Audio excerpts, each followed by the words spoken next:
Hi, good morning, everyone, and thank you for being here very early today. I know that for a lot of you, just flew in from different parts of the GCC, and some of you actually further away, so I just wanted to thank everyone.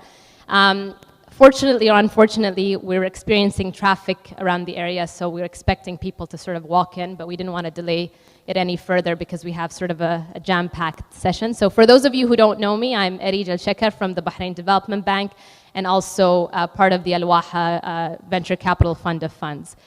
So we're happy to host our 5th edition of this of Invested, which started out just to help support and spur venture capital investing in Bahrain and across the region, bringing together VCs, investors, angel investors, and those just interested in this space and wanting to learn more. So today's going to be a jam-packed program with people speaking about their experiences within this space, what they've done, and how they've actually come into venture investing. But before we go into that, I would like to introduce Buthaina Amin from the Bahrain Economic Development Board. We'll just give you a little bit about what we have to offer here in Bahrain.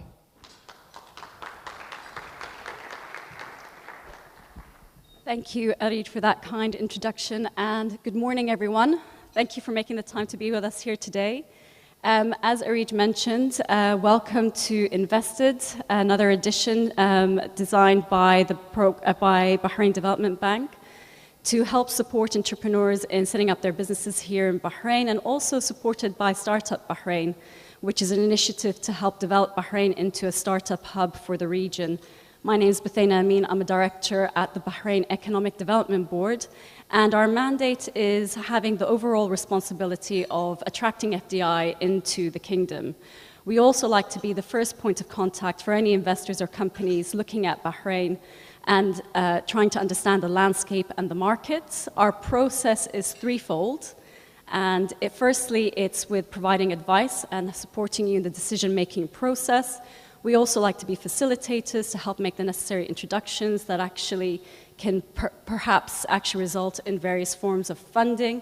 And finally, aftercare. For us, it's very important that we not only get companies that come to Bahrain and set up, but that they're happy, that they thrive, and if they would like to, and if they can do, of course, they can scale and grow their businesses in the Kingdom of Bahrain or even further afield, wider into the region. So if you have any questions, please don't hesitate to reach out to us. There's going to be quite a few representatives here with you throughout the day, and I hope you enjoy the program. Thank you very much.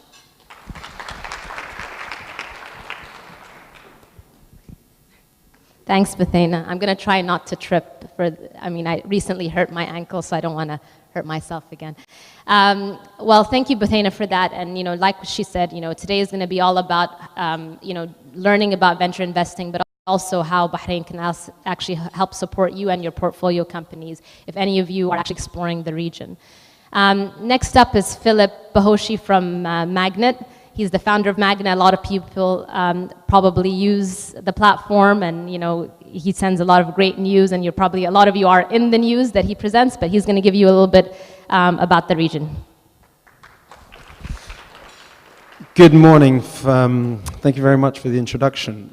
It's a pleasure to be here. I'm not going to bore you too much with all the data and numbers because hopefully you get our reports. But what I was asked to do was just give a little bit of context on what's happening from a numbers perspective here in the region. And we aggregate, I'm going to give you a couple of your own investors. So we aggregate now 180 different institutions every quarter to ask them for their investments in this space.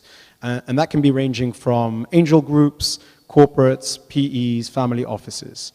And this year alone, there's been 189 different institutions who have made investments in startups across 24% of which have come from outside of the region. But most interestingly, and this is basically fresh from this morning, 54% had never previously made investments in startups. So there is a continued and growing interest in the venture space and startups. When it looks at the numbers, so last year there was $800 million invested in MENA-based companies. And as of this morning, thanks to Trucker that was announced yesterday, there was $581 million of investment, with about a month and a half left. Now, last year, $200 million was invested in Kareem, so that's a little bit of a gap that needs to be filled. And we think that we'll get to the point where we'll hit that number. But the question becomes, how does that compare to the rest of the world? And we keep looking at data that comes out of companies like CB Insights and PitchBook, what's happening in Asia, what's happening in the US. And the most comparable country that we could find was that the total amount of investment in the whole of MENA, and somebody was asking me, how do you define MENA? We have 18 countries that we cover from North Africa and the Middle East, is the same as the amount that was invested in the Netherlands last year, and just under the total amount of investment in Spain. Now, Sharif from 500 told me you can't compare it to the US and Southeast Asia. It's incomparable to compare the two. But when you look at that and put that into context, there's still a huge amount of investment opportunity. And Walid Mansour always says that there's a complete disconnect between the demand and supply for capital in this space. And I genuinely believe that, because one of the things that we see is that at every stage, startups are complaining that there isn't enough capital. And one of the things that I think people forget when they speak to these founders is that there are more and more founders coming into this space than ever before, and a need for capital not only at the later stage as these companies grow, but also at the early stage. But what we have seen is that there is more individual activity. Last year there was 430 startups that received investment, and already this year there's 415, so we expect to surpass that. And when you start looking at where this is happening, you're beginning to see some interesting shifts. Egypt, for the first time in our recording, surpasses all other countries with regards to the total number of investments that have taken place. And I think that's credit to the fact that you're seeing that large population having young, inspired entrepreneurs get investment, especially at the seed stage. But Saudi Arabia is now third, both by number of deals and amount of investment, for startups. And having just been there, the initiatives that are taking place really look to spur on entrepreneurship, and we expect that trend to continue. What does that create? That creates a very interesting dynamic. I'm very fortunate with Magnet to be able to speak with governments, different institutions, investors, corporates, etc., across the region. And you're beginning to see this somewhat healthy but unhealthy competition take place, whereby governments are trying to become this hub. My 2 cents on this is that to see entrepreneurship grow across the region, these barriers need to be broken. And it's not about having a hub in each of these countries, it's about companies being able to scale into each of those geographies. And when you see the success of the Kareems and the Souks and etc., for me, it's not about how can you create a Bahrain hub, how can you make a Saudi hub, a UAE, Dubai, Abu Dhabi hub. It's how can you encourage both entrepreneurs in those countries, but also from outside of those countries to scale into those countries. And that, from a venture perspective, will mean that they become more interesting for investment, but also for exits. I think that the key thing that we'll see when we bring out our report at the end of the year is we've had 23 exits to date. That's more than any previous year on record. And that will probably be a record that will look to move into next year, where you're seeing more mergers and acquisitions to create larger companies, more international interest. I think we as a company have seen more interest from Asian investors than anywhere else in the globe on MENA startups, both by VCs looking to invest in Middle East startups, but also portfolio companies looking to merge. And I think that's the opportunity that we'll continue to see grow. So with that said, we've also noted that there's about 2 billion announced capital of investment to be deployed, whether that's through Mubadala Ventures, Al-Waha, SVC, many fund of funds that are taking place. But I think one of the things that we would like to see is that the actual infrastructure continues to grow as opposed to the hype that you see in the media, so that the announcements will actually see an acceleration in the amount of investment, and that the median investment size this year, excluding Souk and Kareem, was 2.1 million, but the median was 0.2. So it'll be interesting to see what happens next year. I think it's been a step change growth over the last 3 to 4 years, but if we want to see this continue growing, it'll be great to see how we can garner more international investment in this space. Thank you very much. Thanks, Philip. I guess that sort of just reiterates how, settings like this and discussions like this can help, maybe answer some of the questions Philip was bringing up as to, how many more startups are coming into the space, how many more investors are actually going to be able to fund these startups and where the gap lies, and then whether there is enough funding or not enough funding. I think this is a good opportunity for all of us to have these discussions. Before we have our first discussion, I wanted to just take a moment to thank the Bahrain Economic Development Board and Startup Bahrain for continuously supporting this. They've supported us from the beginning. It just is very warming to see how many people have grown. I think you'll be able to meet a few people that have been coming to us from the first edition of this, and how some of them weren't investing in tech, now are investing in tech, and how it continuously becomes a good opportunity for everybody from the region to come together and have this discussion. And now our region is growing wider. I can see a lot of people that are here from outside MENA. So I mean, we're gonna need a few minutes because I need to get chairs up here, but just give us 2 minutes and we'll be starting up with Fahed. Yeah, great.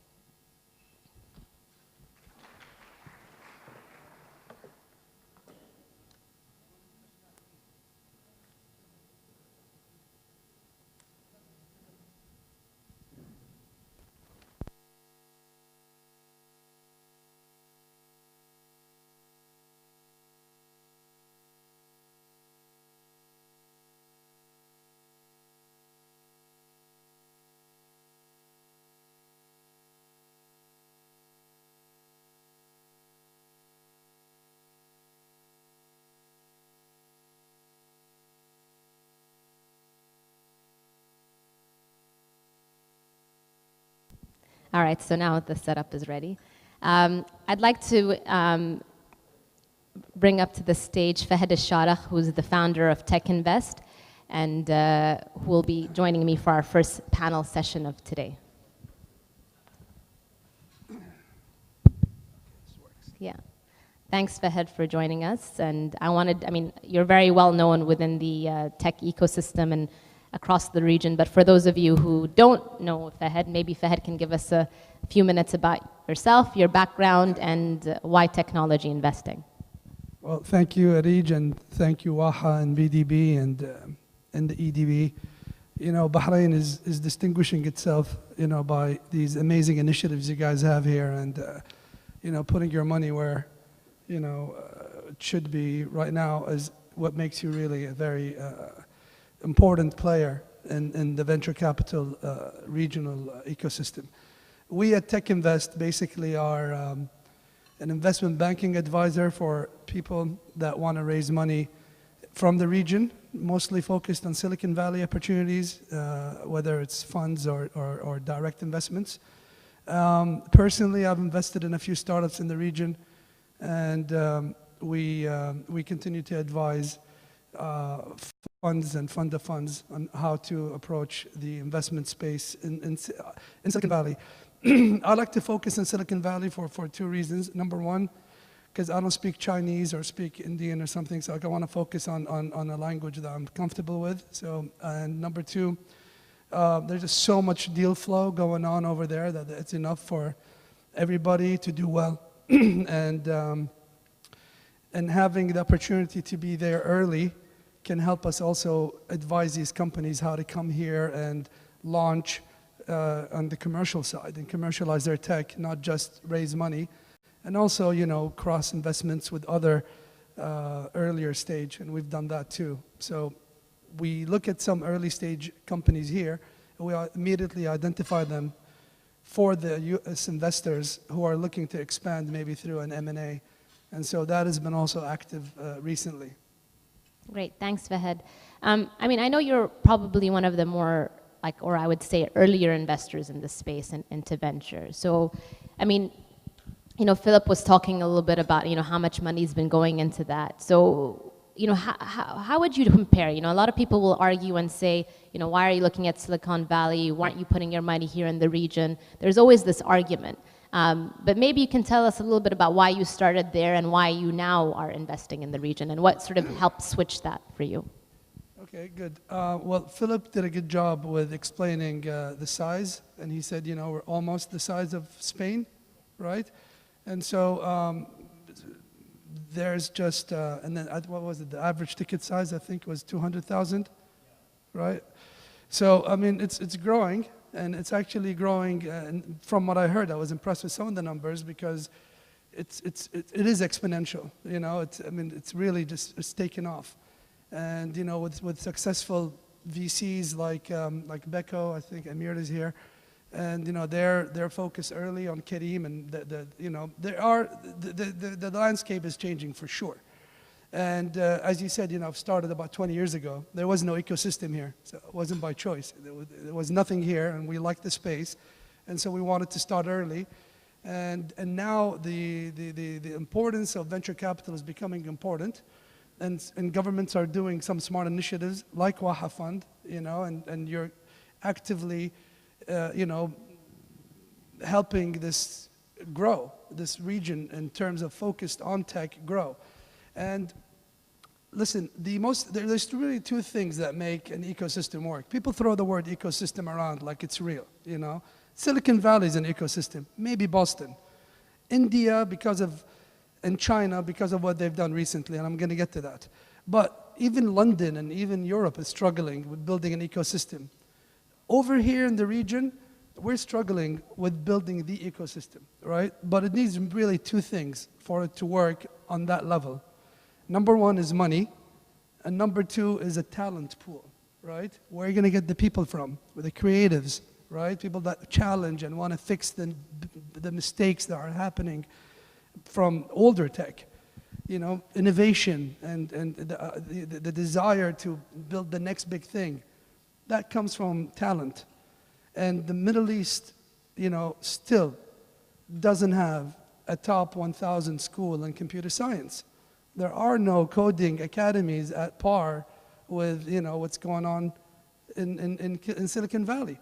And you know, and besides, you don't have to be in Stanford or Harvard or, you know, or Carnegie Mellon or Imperial but in India, for example, you know, they have IIT, and IIT is a great school, and all the big successful CEOs in Silicon Valley who are of Indian origin went to IIT. So you can see the correlation. You know, a great school makes great leadership and, you know, great innovation.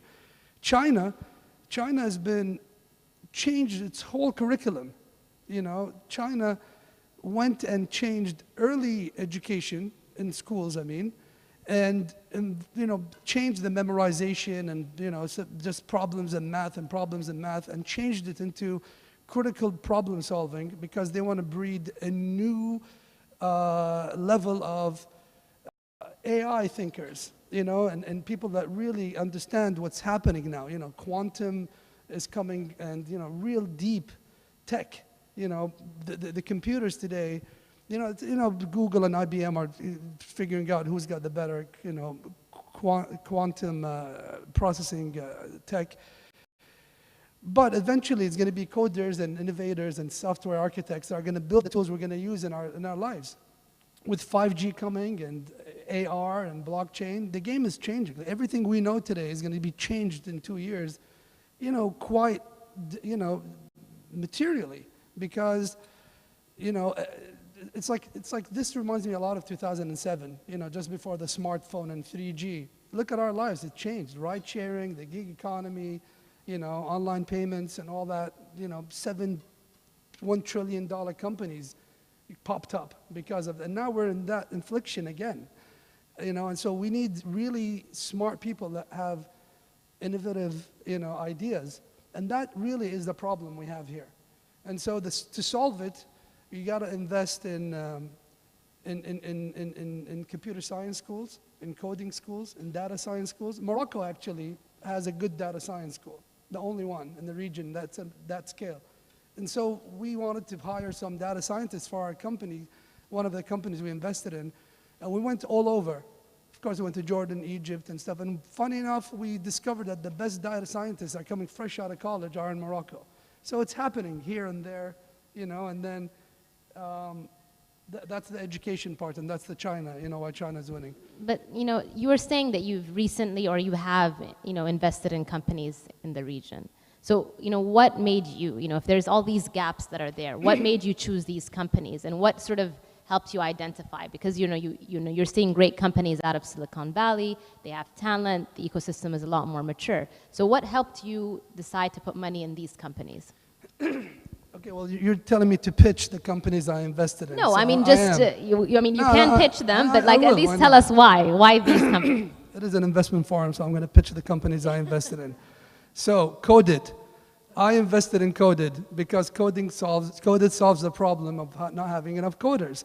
And I did it because I understand that there is a shortage of coders in the planet, right? Silicon Valley has a problem of hiring good coders. That's why people fresh out of college are getting $100,000 and $200,000 to do things just because they know how to code. They might not be good or they don't have the expertise, but companies are desperate to hire coders, you know? and I think coding is important. And just to solve a problem, as I said, of the lack of talent. And so that was one. And there's a lot of different coding initiatives. I like the one I invested in because they have a combination of online and offline approach, which is necessary. So they do have an offline, which is just a regular brick and mortar institute, but they also have, and we have almost 210,000 people on our online platform, mostly from North Africa, Arabs. And so that's where I think it's good to focus on. Magnet, I think, is a good company because we need to focus on data. There's not enough data here, and I think, he mentioned, Philip mentioned PitchBook. These are things we read daily, right? So we need a regional PitchBook, even something better. And so maybe Magnet can do that. And so you got to look at where there is a problem that immediately, you can identify a real problem in what's missing in the ecosystem and focus there. And I'm not picking on anything here, but there's a lot of startups here are just very stupid knockoffs and mimics and Me Too's of crap, okay? I mean, this is the 10th app that delivers coffee. Come on, man, So, I mean, that is the sad part, and then when you look at people, like, again, I'm going to choose Beko. They just raised $100 million, right? I think it's going to be extremely challenging to figure out where to put that money to work because, how are you going to identify business plans that are really going to grow and scale with all the, challenges here. With those two challenges, I said, hiring talent, and number two, making sure that, Series D, or, when the company grows to 100 and 300 and 500 million, where's the money going to come from? We have one good case study, Kareem, right? I think Kareem is a good case study. I'm not sure about the other one, but Kareem is definitely, it grew organically and scaled, but there's only one, right? Kuwait had several, smaller exits, whether it's Kadaj or Talabat or For Sale, or Coded is a Kuwaiti company, and Just Clean. There are there, but then, once you hit the Series A and B, there's no continuity of capital in the region either. So initiatives like you, Waha, supporting these VCs is actually very good because that's the first problem identified, capital. So you need capital and talent. But there is a lot to do in this region. I mean, this region has, 400 million people. He said MENA is only 19 countries, right? So the 19, whatever, the other countries you don't care about, it's okay, neither does Trump. But the point here is that we have a lot of potential, and funny enough, the largest growing tech economy in the region is Israel, and 4% of their workforce are Palestinians, and they'd rather not see Palestinians work, but they have to hire them because the economy is not going to grow unless they hire Palestinians and Palestinian coders specifically. So now they're going full throttle to train Palestinians on coding because they anticipate, and these are their numbers, that in the next 5 years, 20% of the Israeli tech workforce in coding is going to be Palestinians, right? And so But would you say, Fahed, that Amir's back, so maybe he can defend. He kind of said something about your fund.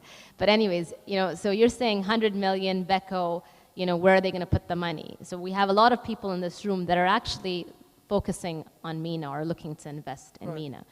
So is there hope, or are we going to go there, or should people go to Silicon Valley and forget the region? Yeah. No, I actually said Beko did a great job in building companies in the region. He's And- defending you now. You missed it when you were outside. No, and I said Beko actually successfully just raised 100 million, and I think they're going to have a challenge to figure out where to allocate that money because of the two problems I identified, the lack of talent and the lack of innovation. But I did choose them, I said, out of all the others because of their, they have a good exit with Kareem. Now, the region has a lot of potential. And I think the larger institutional investors really just woke up, okay? And if you remember last year in Milken, I challenged somebody, I said, where's the money, right? You put a lot of money in Silicon Valley, you put a lot of money in India, you haven't put a dollar in the region, you talk the talk, but you don't do anything. And so now, they both launched regional funds and fund of funds, right? So the Chinese, I'm going to give this example. China realized that they're way backwards in terms of innovations in high tech, which is, AI, robotics, and data. And like real smart data analytics, right? Like predictive data and stuff, And then all that together will give you like general AI, which is where everyone wants to go, when the machine thinks better than you, right? And it's happening, but anyway. So the Chinese wanted to win this war, okay? And they only can do it through innovation. They can't keep reverse engineering US tech or, they have to innovate themselves. And so they took a decision in 2017 to allocate money into this. And so they put about, I think there's 1,700 incubators, okay? And each incubator, the government gave them 380 billion spread around these, okay? With a GPLP sort of agreement that was spread all over China. And the big guys in the party were like, this is a third of a trillion. And what are we gonna do? So they knew that. There's like 100 billion will probably be wasted on corruption. 100 billion will be stupid knockoffs and Me Too's. But 100 billion is going to be what's going to make us win. And today China is #1 in AI, right? And robotics. I mean, the stuff they have is ridiculous. Even the new coffee shop, Luckin and all that, right? The new Starbucks they have, it's all robot. It's all, the barista, everything is AI-based, app-based. And that's the cute part. But now imagine what that's going to do to industrialization, et cetera. So money is #1. We need much more money in the region. So we need them to invest in the region. Of course. Okay. I'm conscious of time, right? So I want to get the audience engaged a little bit. But I wanted to, before we open it up for questions, I wanted to ask you, because you've been doing this for 20 years, what would you say are the top 3 factors people should look at when they're looking at investing in the region? So people will argue that valuations are a little bit, overinflated, but then people that are outside the region are saying, oh my God, this is such a great opportunity because the valuations here are much lower than what they see in China or potentially in the US. So if you could say top 3 factors that people should keep in mind when they're looking at investing in the region and sort of, how you came about these factors. The region does have a lot of potential. And the biggest thing we have here is the youth and the number of, the percentage of people who are below 30. It's higher than any part of the world. And number 2, Japan and North Europe, they're struggling with, senior citizens who are, and less young people. And so, this is an opportunity to come here because the young people are early adopters and, the smartphone penetration is highest here. And so these are key indicators of why this is a great place to invest. And money is starting to accumulate. It's still small, but I mean, it's a good beginning. And on the valuation side, again, I'm going to use Kareem as an example. If Kareem was in Asia, it would probably be worth, the valuation would have been higher. Probably would have been like a 5-6 billion valuation. If it was in Europe, probably would have been 8 to 10 billion. If it was in America, it would have been probably a $15 billion company, or maybe more, based on their numbers and metrics. But the reason it was such a low valuation is because it's in the region. And the region suffers from a lack of exit opportunity. Where are you going to exit? Kareem can't go public in any other markets in the Middle East because our markets are old. And they don't understand. They're like, I need 3 years of profitable, balance sheet. Like, what decade is this. You know, Amazon went profitable 2015. It's a $1 trillion company. It only had 3% of the market share, you know? So they don't get it. That's the problem. We don't have an exit. We don't have a method for people to exit. People can only exit through a merger or an acquisition, which limits, and that's why the valuations are low on the larger scale. On the earlier stage, you know, again, you know, what's the problem these people are trying to solve? Like a Bahraini company here, very interesting. It's called Skiplino, okay? It's a Bahraini startup. Now it's in 100 countries, okay? All it's helped people is helps people skip lines. So when you go to the bank or go to the telco or go to any of the places where you take a number and wait, you don't have to do that anymore. The app does that. You just walk in and walk out. Very simple. They solved it. The code is written here in Bahrain, you know, and that's a good company. And so you need to identify problems that make life better. You know, Google has this thing. It's called the toothbrush test, right? Why they invest. When they said, why did you write such a big check into Uber in 2013? I think it was Larry Page. He said the toothbrush test is 3 things. Number 1, how easy it is to use. You know, it's so simple. Number 2, how many times can you use it a day? At least twice. And number 3, it makes your life much better, right? And that was the example for Uber. Like, it does make your life better. You use it twice at least to go and come back. And finally, it's so easy. It's 2 clicks. And so you need to make life better for people to get it and people to come and want to invest with you. So Skiplino, for example, makes life better. It's easy and it's quick. And I'm sure there's a lot of other young people who have ideas that are worth investing with because they are trying to solve problems and identify how to make life better. But again, some of the problems is that people don't understand their value of the company. You know, they want to come and talk to you about all the hype, and it's not about, no one is here to entertain themselves. People are here to invest and make money. And we know this is a very, you know, tough area to invest in. It's called venture capital. And venture is short for adventure, right? And when you go on an adventure, it can be a nice day. You can go and break your leg and you can be eaten by a shark or something, but, you know, it's an adventure. And so the same thing is happening with capital. It's not real estate, right? Real is real.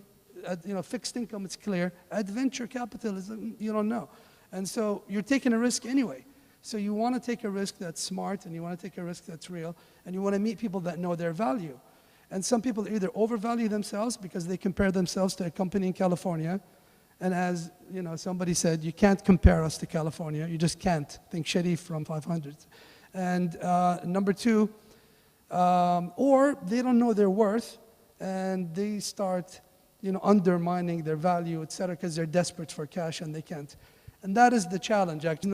No, like, answer what to do. They just, you know, as the system grows and matures, it will figure out themselves, you know, exactly how much everyone is worth, really. Just before I open it up, sorry guys, I'm taking over your time. But, you know, would you say for someone who's just brand new, looking at venture, has some money, you know, and maybe talk about like maybe the first check you wrote or how you got into this, would you say, oh, we should give it to Beko, for example, to invest it for us? Or to Shuruq or some of the VCs here. We're not just going to pick on any of today. Or maybe like a venture souk type, you know, where they have sort of, you know, a different type of setup where, or do they just go out and do the first angel check? Like somebody who's interested. Which one would you choose? Look, if you're an angel investor, good luck, because, you know, look, there's only certain time and powers that someone can have during the day to figure out what's happening. And you need to have access, you need to see all the deal flow, and you have to have access to the CEO and the founder. And then you have to have judgment. And these are not easy things to have. I personally have been burnt through trying to figure out myself, and I've learned the hard way how to invest. And, you know, people say, how do you do it? You know, how do you get the right decision? You know, right decisions is based on a lot of wrong decisions, right? And that's called experience. And so I would not go on my own. If you want to venture into venture capital, I think you should invest via a VC fund, the funds you like, you know, whatever criteria you have. Again, Beko, because I grew up with Danny and Amir as a friend, and I like them a lot. And, you know, Danny and I were one of the first people to do startups here. I started Ajib.com, he started Bait.com. That's 20 years ago in Dubai Internet City. It doesn't even exist, I think, anymore. think it's a highway to the palm now. But anyway, so the struggle, that guy knows what's going on. And he's been up and down, up and down, up and down. And Kareem is a good exit, so maybe I would start there. But now I think they're too big for small checks, right?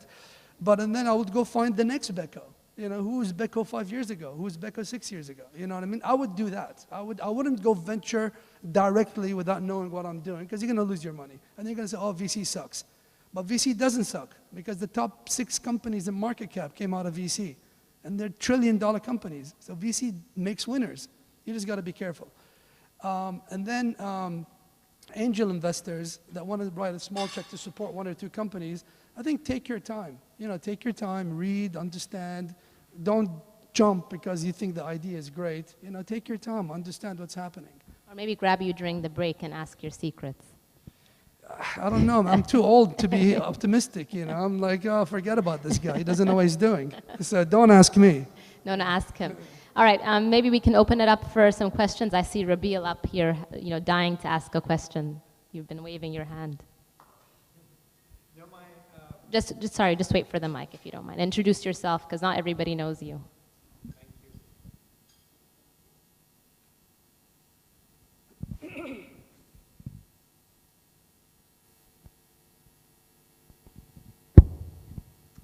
Thank you, Reed, for putting me on the spot. I'm actually from Pakistan, and I manage a fund which is focused on Pakistan. And one of the things we are taught or told is learn from others. Venture capital is about avoiding mistakes that have been made, etc. How do I put a framework around that? How does that learning or that bridge building, how did it happen for you between the Valley and the MENA region? How can we, who are even further behind in the ecosystem, kind of leverage some of those learnings and try to kind of hopefully set up a better ecosystem in a way other than without having those learnings? So I'm just curious, is there even a way of thinking about this? Because obviously one element is just the same founders that might be coming back, they might be bringing capital, experience, so backing the same people to set up the new companies, that might be one way. But are there other ways of facilitating this? Silicon Valley is successful because a lot of the guys give back to the community through either seeding, investing, sitting on people's boards, advising, and it's it's that culture they have, right?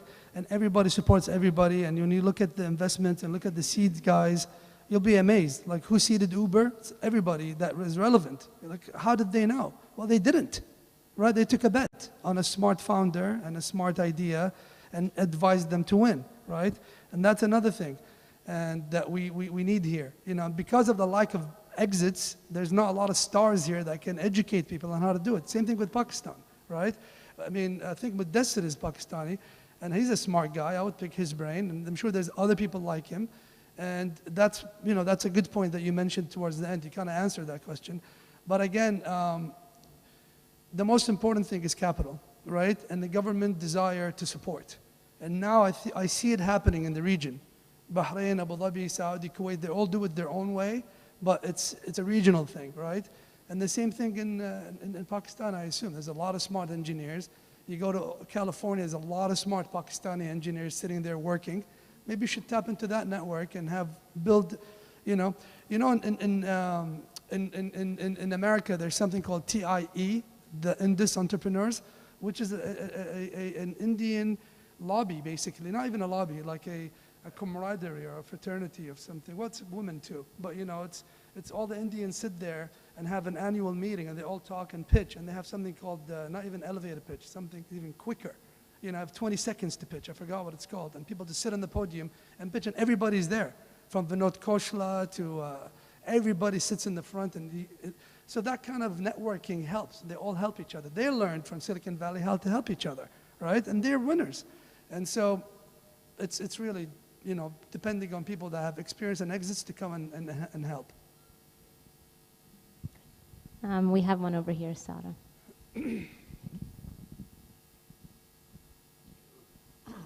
Hi, my name is Avas, Rice Capital. I just wanted to ask you, in terms of all the businesses that you've invested in and seen, what do you think are the top 3 characteristics of a really, really strong entrepreneur that really differentiate compared to people who are just good? You know, they're really very different. I don't know if I can pinpoint three, but I know what I like, and I like, you know, I mean, it's the same. It sounds like any, like, you know, inspirational quotes. I know, you know, it's like, you know, really perseverance and stamina, and just people that know that it's a challenge uphill, and it's a tough day every day, and it is a struggle. And people that are doing that, you know, I see some founders, when they do a round, right? You see them either in California partying in Las Vegas, or here you see them, you know, all drunk in Formula One in Abu Dhabi. I'm like, what are you doing? You know what I mean? So definitely, you know, not coming in round two, you know. And so, you know, you should be hustling. As a joke, we were talking to a founder I was introduced, you know, and I saw him 3 times in the lobby of the Four Seasons in the same day. And I was like, dude, don't you have a job? You know, what are you doing here? You're pitching rich people. Okay, that takes 5 minutes, and go back to work. You know, what are you doing? And so I think you should identify how obsessed they are. Not passionate. We're all passionate people. They have to be obsessed with what they're doing, and they also have to be smart in solving a problem, not just you know, a cheesy knockoff.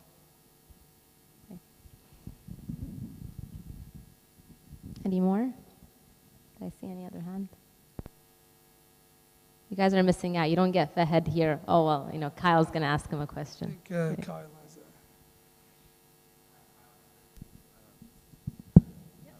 that. Hi, Kyle Hendrick, AF Management. Fahad, I know you're an active investor in funds, and the topic of the panel, choosing the investment ticket size.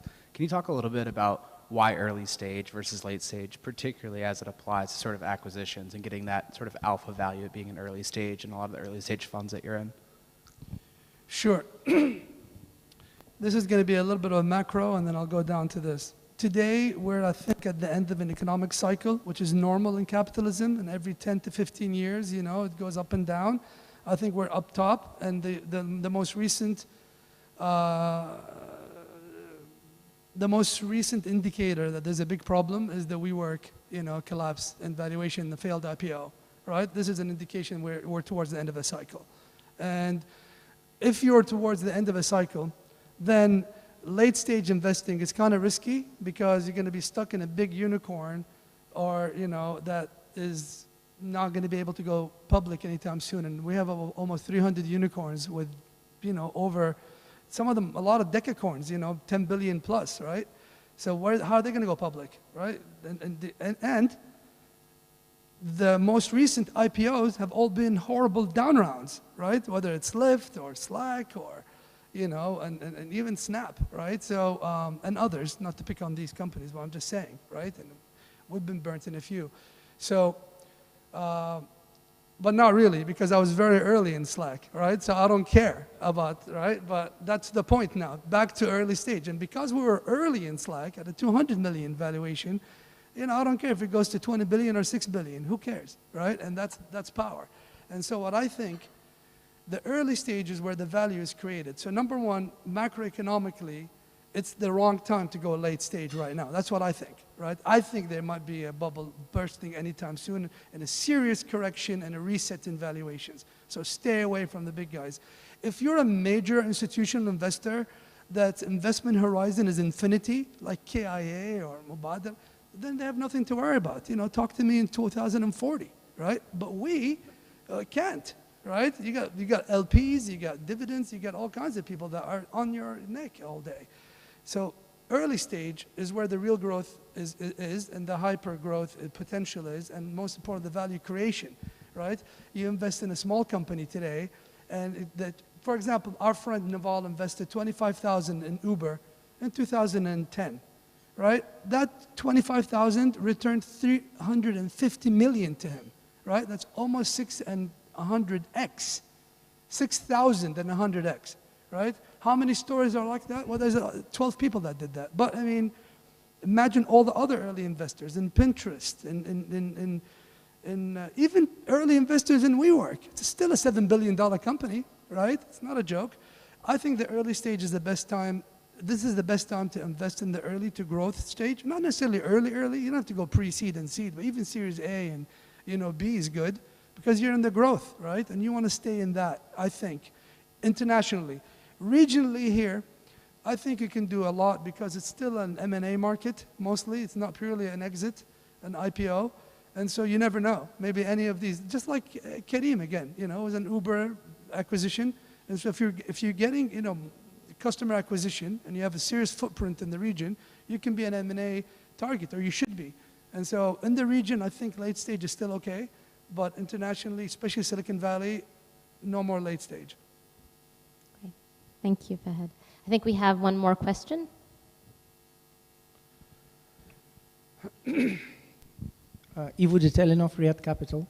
Fahad, thank you very much for your thoughts. First of all, very much appreciated. You've been probably in this ecosystem longest than everybody in the room. Have you seen a change in the social aspect of things?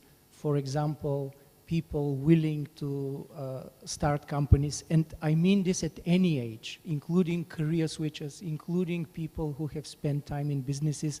And you know, in Europe and US, we now see people starting companies in their 50s, startup, tech, not necessarily young graduates. And then the fear of failure, which actually coming from Europe is a complete disaster. You get a black spot if you fail anything in your life. You can never recover, certainly if you bankrupt a company. And Philip mentioned on stage Tracker. We particularly liked the founder because he failed the exact same business in India. And so our investment committee embraced this with a passion. So do you see people starting businesses and taking that route over government or corporate job? And two, is the fear of failure diminishing in the region?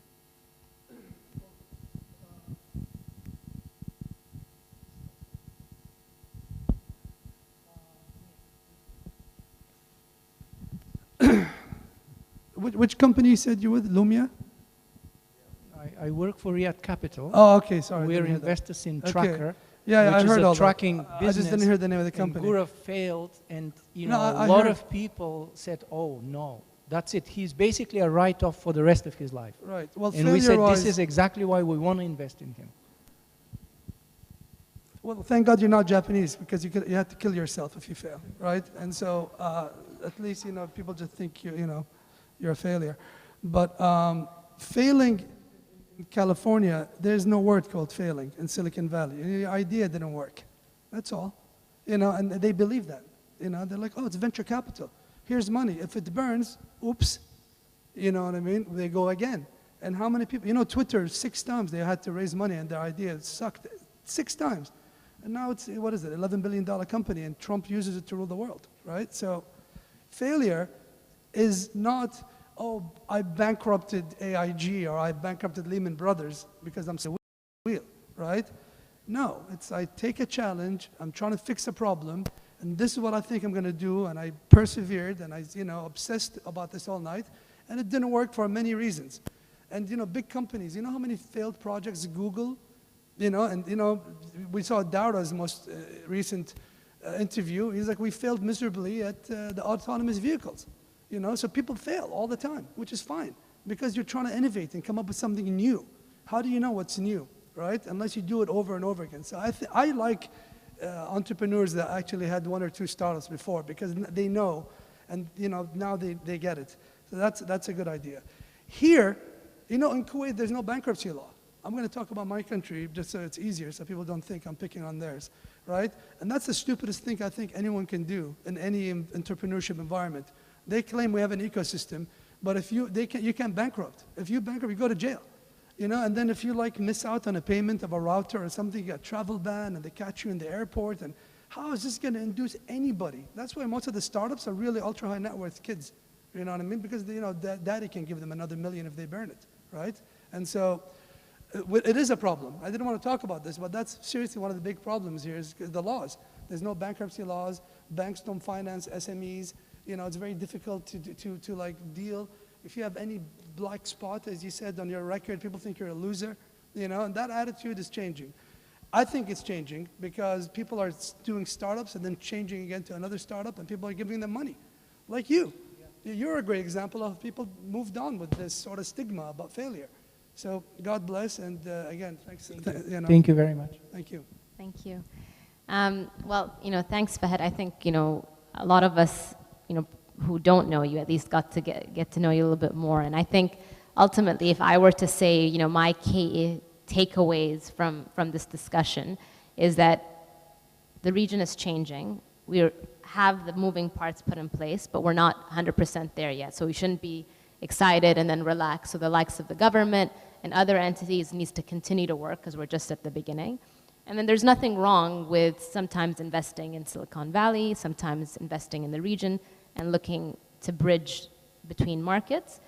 But ultimately, if tomorrow Erij with her small BDB salary wants to invest into a startup, I should find a VC that potentially I like the people, and learn from them. Yeah. And then you can do it on your own, but you need to learn. So you got to learn through them, how they choose, and why they choose, and their criteria. And then once you are understand the game, go ahead. And then this is not to one of your points was that it's different between each country or ecosystem you invest. So right now, if I'm going to go to Silicon Valley, I shouldn't be looking at late growth stage. I should be more at the earlier stage. And over here, it kind of doesn't matter, right? Because we have opportunities at each of the stages. Yeah. Maybe I missed on this point, but this is there's a lot of potential here. 5G is here. It's not even in Silicon Valley. So a lot of technologies want to try it here. A lot of technologies come here to try it just because the FDA and the regulators are just so tough. I know Jawbone the Jawbone Health Hub are doing a new health system. They're doing it in Dubai because, they can. And so imagine if that was a local company, and then they will get more support from abroad. And so there is a lot of potential here. There is a lot of potential. Okay, any final words before we invite our next speaker? No, just think before you invest. That's a good one. Thank you so much, Fahad. Thank you. Thanks. Thank you. Thanks, Arij.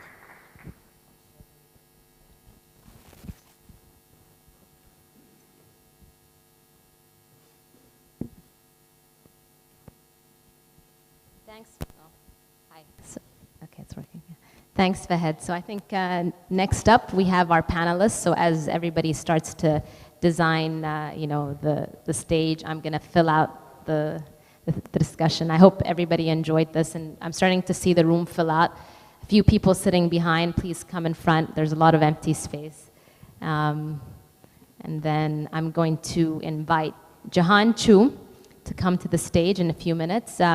Jahan is actually, one of the he's a founding and managing partner of a Hong Kong-based fund called Kinetic.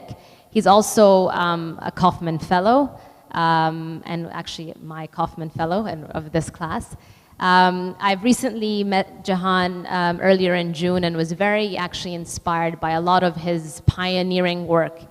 He's investing in an area that a lot of people are scared or wary about, which is the crypto and blockchain, and actually understands a technology that a lot of us use and maybe a lot of the startups use that we can never understand. So if any of you are interested, you need to try to grab him during the break and get his insight. But he's going to be moderating this panel, so if I can ask Jahan to come to the stage.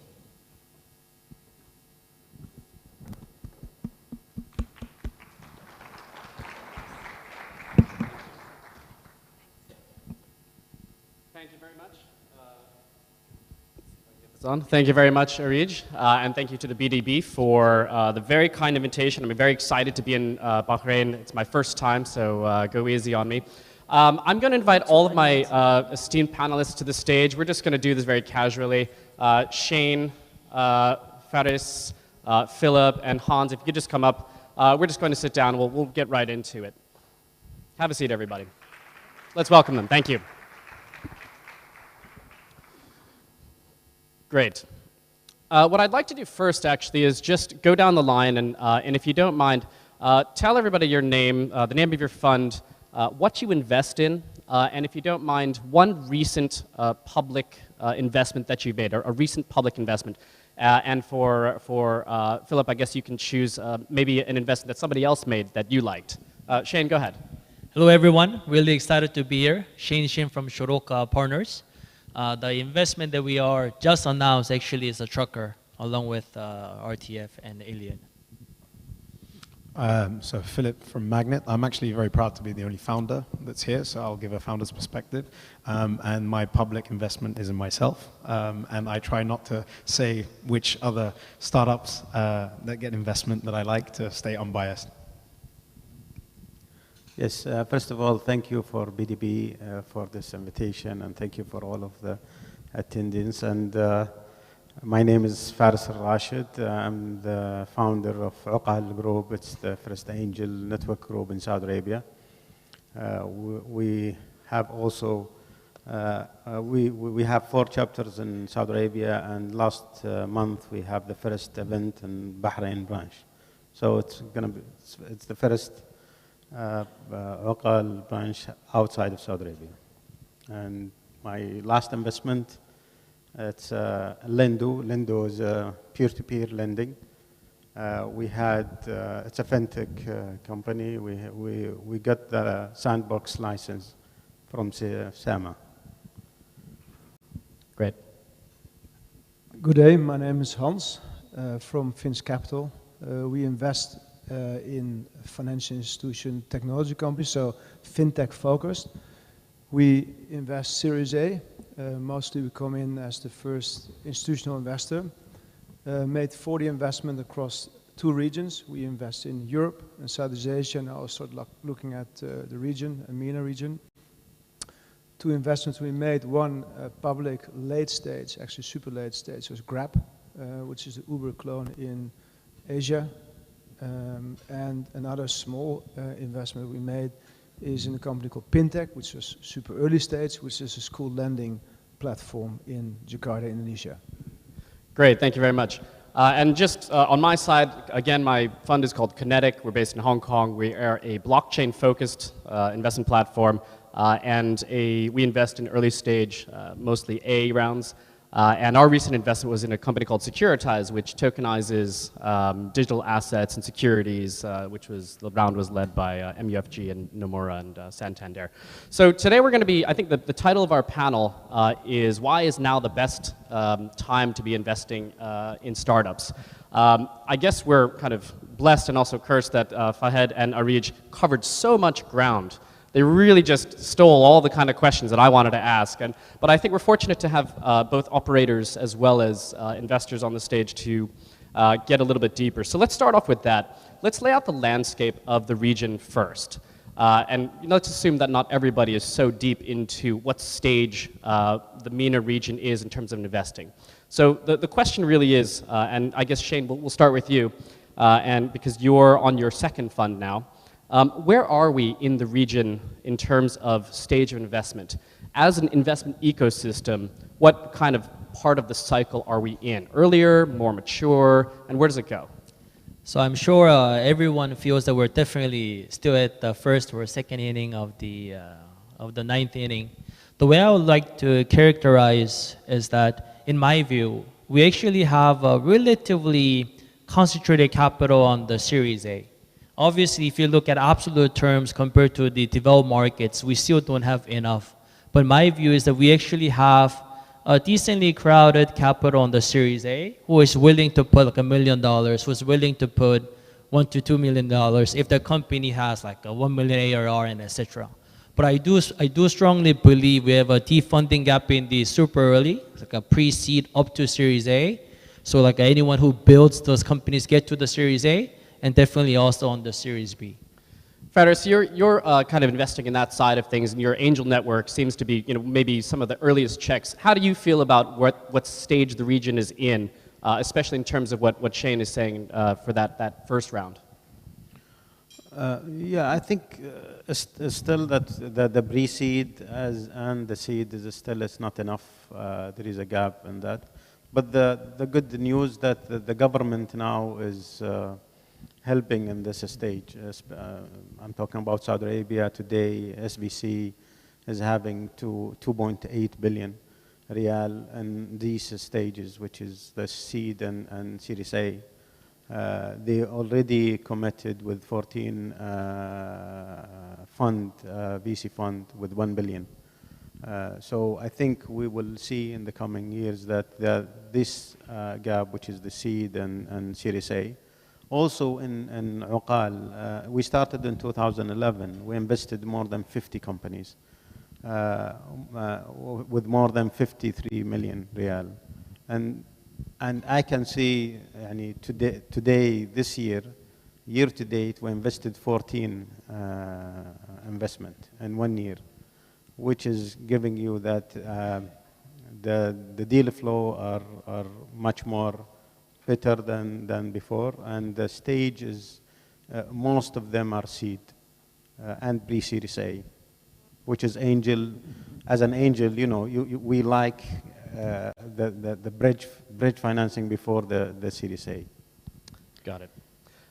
Phil, what is the data telling you in terms of when you look at, you mentioned the number of transactions that have been kind of made in the past year. Where are they coming from? And what do you think is, from a capital standpoint, working in terms of what you see from the data?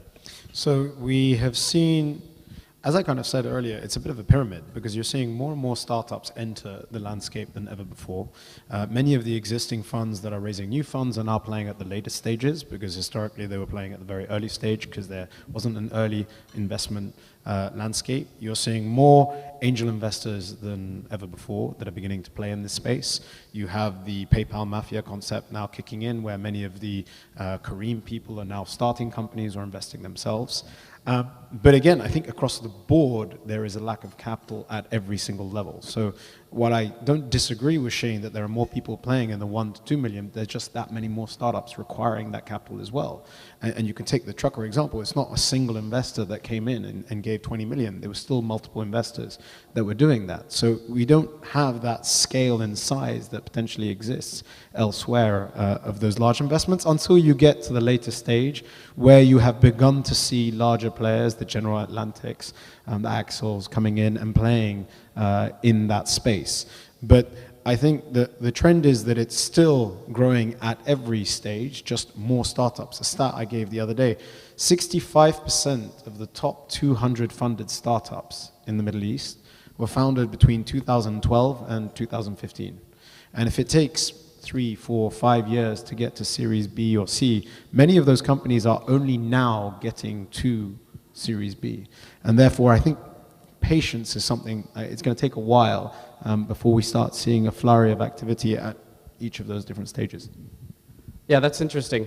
And Hans, you're coming at it from a slightly different angle, where you've been investing in the Southeast Asia region in terms of fintech specifically. Coming into this region now, I mean, how do you select for the types of platforms? How do you do your deal sourcing? Where are you looking for those types of opportunities? Yeah, so we invest in what I said in Europe and Southeast Asia. Southeast Asia, we look at the 3 markets, Singapore, Indonesia, and Vietnam.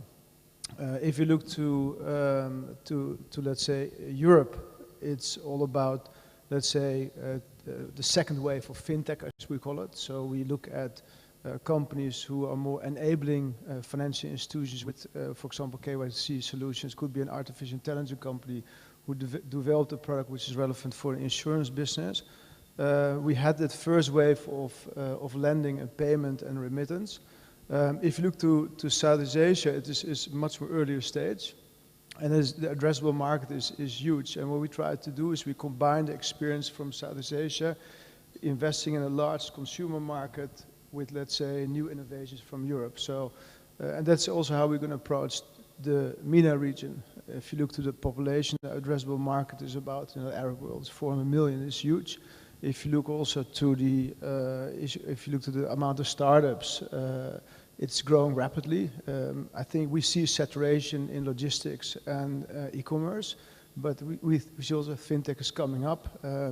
In that respect, I recommend the report of Philip to read. He wrote a report on fintech, which we actually use quite frequently. But that also confirms more or less the growth of fintech here in the region. So where we look at are more, we call it the collaborative business models. So what I don't call it a failure, but what was super capital intensive in both the US as well in Europe are more the consumer-facing products. So you can think about the challenger banks like Monzo, N26, Revolut.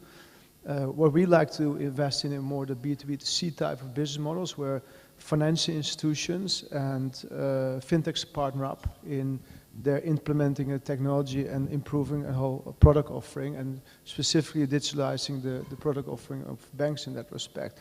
So that's what we're looking at, more B2B2C, and then from a geo perspective, we like to focus on Bahraini companies and use Bahrain as a springboard into different other markets. And it has to do with the fact that Bahrain has traditionally been a strong financial center and a lot of support also from government.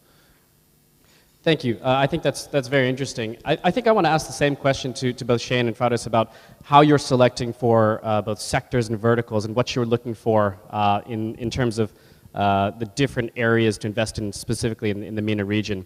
Are there specific technologies or are there specific verticals that you prefer, that you think that the region has edge on? So when we launched Shorok in 2016, we had a few themes that we wanted to validate and which has proven true. For example, all of us know that we have a high GDP per capita. The online e-commerce boom was happening. So we wanted to obviously start with a strong deal from the platform, which we call it one of the 4 key themes we invest in. So platform. When the platform starts to develop, there are a lot of these derivative sectors that need to develop together. For example, payments, last mile delivery, warehouse stuff, all this distributions, logistics. So there's a lot of derivatives that we also start to focus on. And another theme of our focus is also fintech because of that reason. And third, where we start to just invest now is actually our software companies, because the way we look at it is when the B2C is really thriving. And I do believe, it's a topic I wanted to talk about down the road, I actually do believe we have a strong talent. They just don't know how to be guided. Or we know how to find the bridge of that talent, but we just don't emphasize it enough. So in my view, we will have a stronger software companies, and we start to see more, and we start to invest in them now, so that because we focus on seed, and we want to build them to the Series A, so you guys will see a lot more software companies in Series A, hopefully soon. Can you just go a little bit deeper that? What are you really selecting for when you're evaluating each of these startups, both from a team and from a stage, and what are your kind of sweet spot selectors? So I will not talk about the founders and the market and such, because everyone talks about that. Something that Shorok we absolutely care a lot about is the retention rate of the customers if they have customers. So about 40% of our investments were pre-revenue. So it's actually impossible for us sometimes to even get that data. But if they have a data, I call them as a blessing and a curse, then I ask for repeat customer dynamics. Because here we all know that Series B and C, we don't have a D funding, and we don't have an IPO, so I need to have a reasonable confidence that we can actually be profitable if, in the worst case. We'll still try to push in, and I'm not solving for profitability, but it's always easier to upsell to existing customers. So if you're losing customers left and right, you're actually not solving a real problem. Because every founder will tell you, my solutions are so unique, but the best way to validate that is through the customers coming back over and over. So if the companies do not have a repeat customer dynamics, then we heavily have to rely on the business model, the unit economics. Can they actually make it work? Can we help them get to the level, and is it scalable?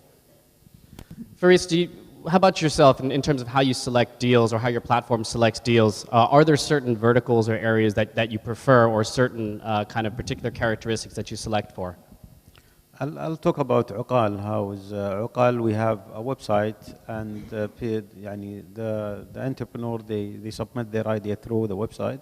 Then we have a screening committee. The screening committee is screening all the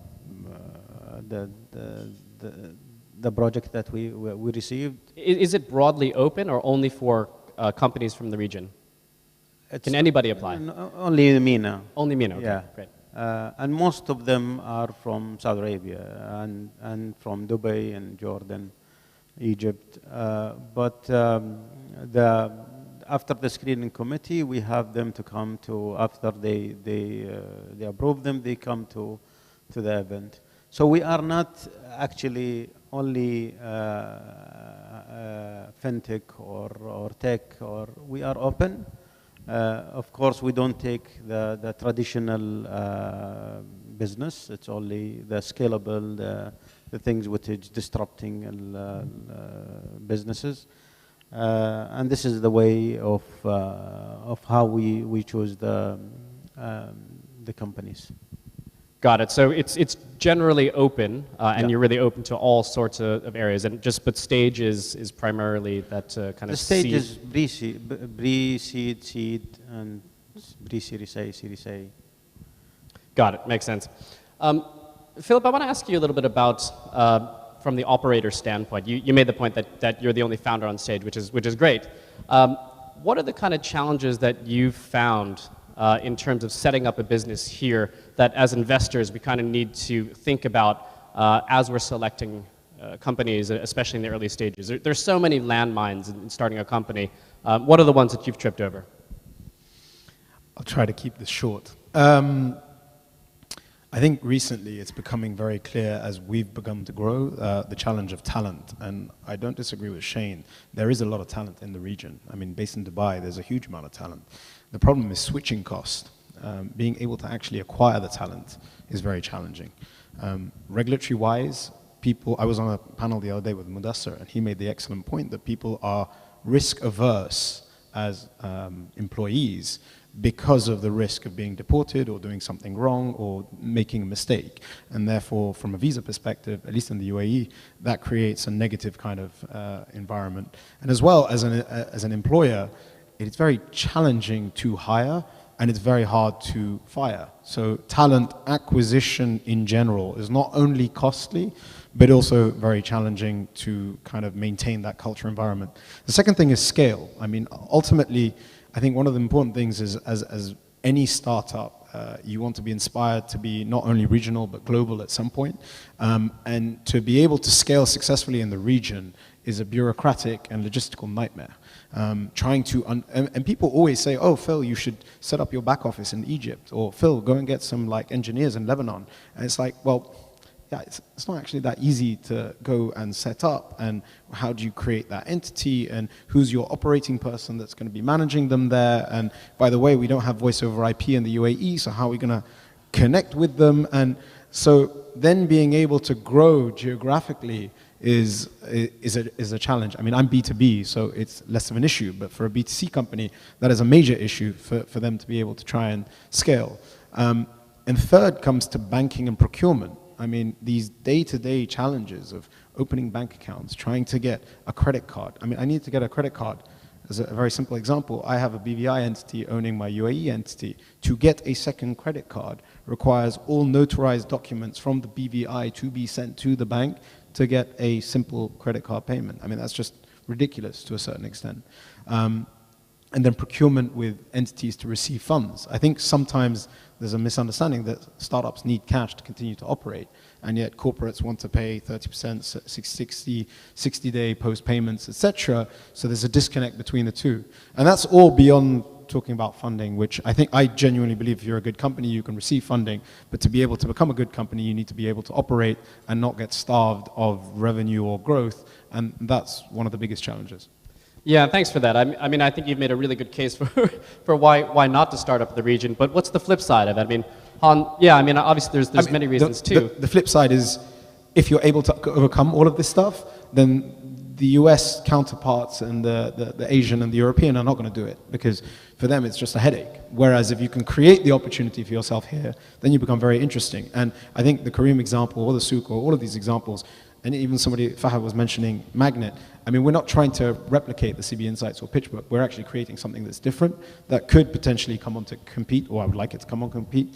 But I think the opportunity is if you can hustle, and if you go to the UAE, we're doing a new report, but 35% are ex-bankers, ex-consultants, ex-MBAs as founders in the UAE. Those are the people that literally argue with regulators, argue with banks, get this stuff done. You create an opportunity for acquisition that you may not be able to do because it already exists elsewhere. Hans, when you're thinking about investing in the region, I mean, would you agree with what Philip is saying in terms of some of the reasons to invest in companies here? I mean, what other edge do you think that the MENA region has versus the opportunity cost of, say, investing in the next Chinese company or the next Indonesian company or the next kind of Silicon Valley company? What is it that kind of attracts you to this region? And then same question to you, Shane, because you've made a big decision to kind of be here. Yeah, so two things. So from a more, let's say, holistic point of view, and then I will zoom in a bit on fintech. So in general, the entry barrier to get into the region is tough. What Philip mentioned, to set up a business, to recruit people, to really understand the local dynamics is super difficult for a foreign company to get into the region. So what we try to do as an investor is leverage technology, which we have seen, which have been very successful in Europe and Southeast Asia, and then apply it in the MENA region. Doesn't mean that we just help the company from Europe or Southeast Asia to expand, but just look for a similar business model or a team which is able to execute on that business model, and we help them with that because we can leverage our knowledge, experience, and network which we have.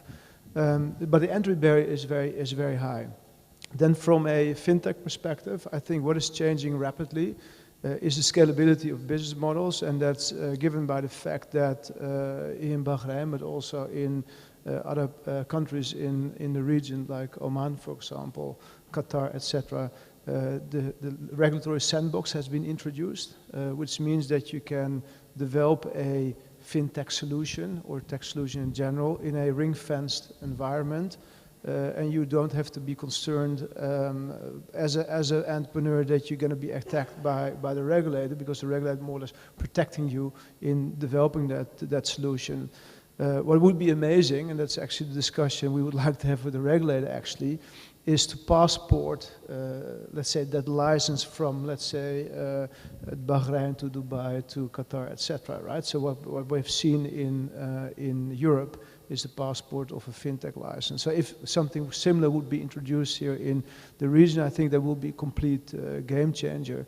But in general, yeah, we like the market very much. There's a lot happening. What I mentioned before, the startup scene is really increasing. What we look at for teams, so get back to your previous question, is more or less a combination of really local understanding and having that international focus. So what we do not like, with all respect for the guys, is the so-called rocket internet model, where we just copy-paste everything what's happened outside the region and just copy it into Bahrain, for example. What we like to do is invest in companies who have this local understanding, but learn from what's happening outside the region. So that's a combination we're always looking for. Got it. And Shane, how about you? Same question over to you in terms of the region's edge. I mean, we're in the same Kaufman Forum, so we've talked a lot about it, but I would love for you to kind of share, the opportunity that you saw and why you made such a big jump to be here. I think you're the most Arab Korean I know. And my parents still ask me, why did I leave Mubadala Ventures team to join a one-man shop with Mahmoud back in 2016, because they actually still don't understand the Middle East. So I actually had a long, elaborative answer, but really a few punchlines. First, I truly believe, as an expat, I truly believe the Middle East and Africa is the largest untapped startup and a VC market globally. And I also believe that startups here, VC ecosystem here, regulators here, they actually embrace the foreigners to come and really be part of the community, which I'm so blessed to be a part of.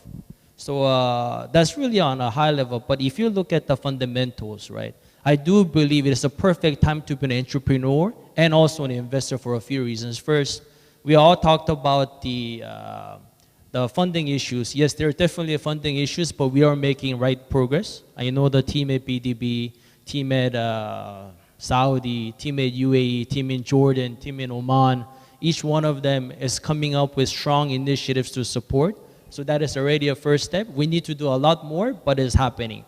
Second, if you also look at the operating the business, because Philip would agree that, frankly, getting into different markets has made it easier, at least like 10 times in the last 2 years. I remember some of our portfolio companies early on in 2015 and 16, they spent literally a year and a half to get into Saudi. Like just to get into Saudi from UAE they were telling me it takes like a year and a half. But now with Sagia, when a lot of other initiatives, they're actually there in a month.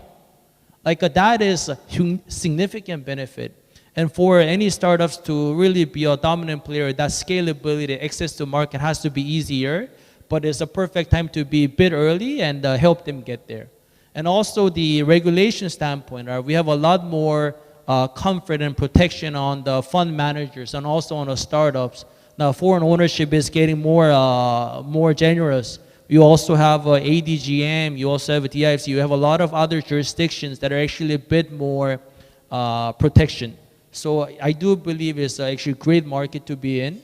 And sometimes I always feel that locals need to believe in their home country and the region a little bit more, because there's a huge interest from Asia and the US and Europe. And they're actually seeking for local confidence, but local confidence, in my view, sometimes we don't give enough. That actually distracts them actually from coming here. You know. Yeah, thank you. Thank you. No, that's great. I think those are really wise words and also very inspiring, so thank you. I want to flip it a little bit from the structural thing to the cultural side. I think Fahad was saying a little bit about, and I think it was also brought up here, about the culture of startups, the culture of founders. And I'm curious as to how to solve for that. So really the first question, and I'll start off with Faris.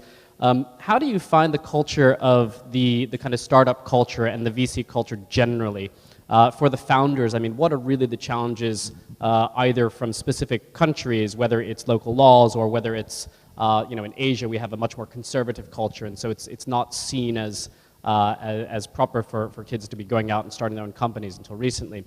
What are those kind of challenges here, and how do you solve for them? Do you start to see that change, or is that an additional barrier in order to have a vibrant startup culture? I think the culture of ours, that the failure, that they don't like to be a failure, and also because we are in a wealthy government and country, people, they like to work with the government. But we can see that there is a lot of change today with the culture of entrepreneur and the family. They agree that it's better to be an entrepreneur rather than an employee, because they can see that there is a support from the government and also support from the family and friend. And we can see the ecosystem today. If I go back in 2011 or today, there is a lot of change and regulation, and I'm talking about also Saudi Arabia, the regulation and sandbox and fintech. It was for an entrepreneur, he likes to start a new business, normally new business without regulation. And I remember when we started Kareem in Saudi Arabia, there was no regulation, and that's the beauty of the entrepreneur. You go and find the way of finding this. Today, the regulator are doing things faster than the private sector, and they want to help the private sector. I can see today Sagia also, as Sean said, today you get your license in 4 hours. If you are not a Saudi company, with ADGM also. So I think the culture is starting to move. The other thing is the exits, what happened in the region. And I was surprised that Philip, he said this year we have 23 exits. And I think with what we see, then what we see in an exits, we'll start to see an entrepreneur who will come to this startup, because we have talented people, but still they are employees, CEO of companies, and so when they get out and start their startup company, we will see a big company. And I believe that we will have, hopefully, a unicorn coming from Saudi Arabia, not only from Dubai.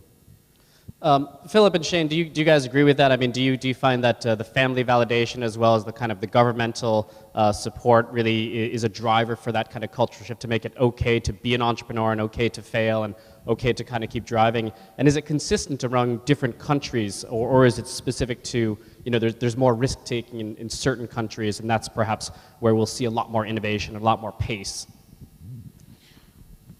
I just wanted to add another factor, because I think this is actually a big factor, and the proof is actually people here. So I normally call our good friends at Pico, MVP, Wamda, all these guys as a phase one, who really paid with their own sweat and tears to build the ecosystem to this level. And unfortunately, the truth is a lot of startups, they reach out to them, but they can only fund like so many. So if they get declined by them, there was a lot of stigma probably that, oh, like these companies are not good. But now, like if you look at the room here, we have so many diverse group of investors. Obviously 500 Startups plays a big part, like Elliott, RTF, and we have international investors, like, and also we have Venture Soup. So we have a lot of different, let's say, breed and diversity, where startups, even if they get no from MVP and Bico, they can still come to us, and we'll still invest if we believe in them. They will still get invested by RTF, Hala, and all these guys. So that, and startups, you know, entrepreneurs are so cliquey, they talk to every single one of them. And if you get this community that you can be declined by phase one or any other VC, but still there is a group of VCs who can back you, I think that cultural, let's say, courage is actually just coming up. And I think that's a big part of the more entrepreneurs coming to the scene. Philip?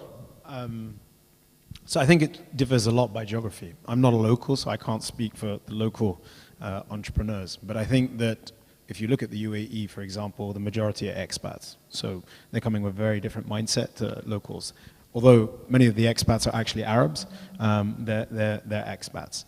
But if you go to Lebanon or Egypt, you'll have a completely different mindset. So one of the things that we want to look at is what exactly is the drivers for many of these founders. But I think that the biggest problem, in my opinion, at the risk of sounding a little controversial, is that the whole entrepreneurship space is very glamorized in the press. There is continued pursuit across all kind of governments to focus on entrepreneurship, and a lot of it is focused on the blockchain, the AI, the summit, the investment, the billion-dollar fund, etc., which can somewhat skew the reality of what it's like to be an actual entrepreneur. And yet not much is spoken about some of the challenges and the failures that you have here. And another issue that I've seen is that in many geographies, there is no consolidation of institutions or area by geography. What do I mean by that? Is bringing places together. One of the few examples that's actually very successful is Lebanon, where you have the BDD, which is right in the heart of Beirut, but unfortunately the market itself is a bit challenging. If you go to Dubai, for instance, it's not like there aren't enough institutions. It's just, we did this once on a tweet. We took a map, and you could plot where all the VCs are, where all the incubators, accelerators, and co-working spaces, and they're spread across the whole of the city. And yet, and I don't want to compare it to Silicon Valley, but one of the values of what they had originally, and remember this is many, many years ago, was it was organically built out of a certain area. And that intellectual capital transfer of being able to share your thoughts, ideas, challenges, views, is something. I mean, I'm part of 500 Startups, and they do their annual retreat. I think the first one is about 60, 70, the second one was 120, then 250, and you're saying now 400 might be going.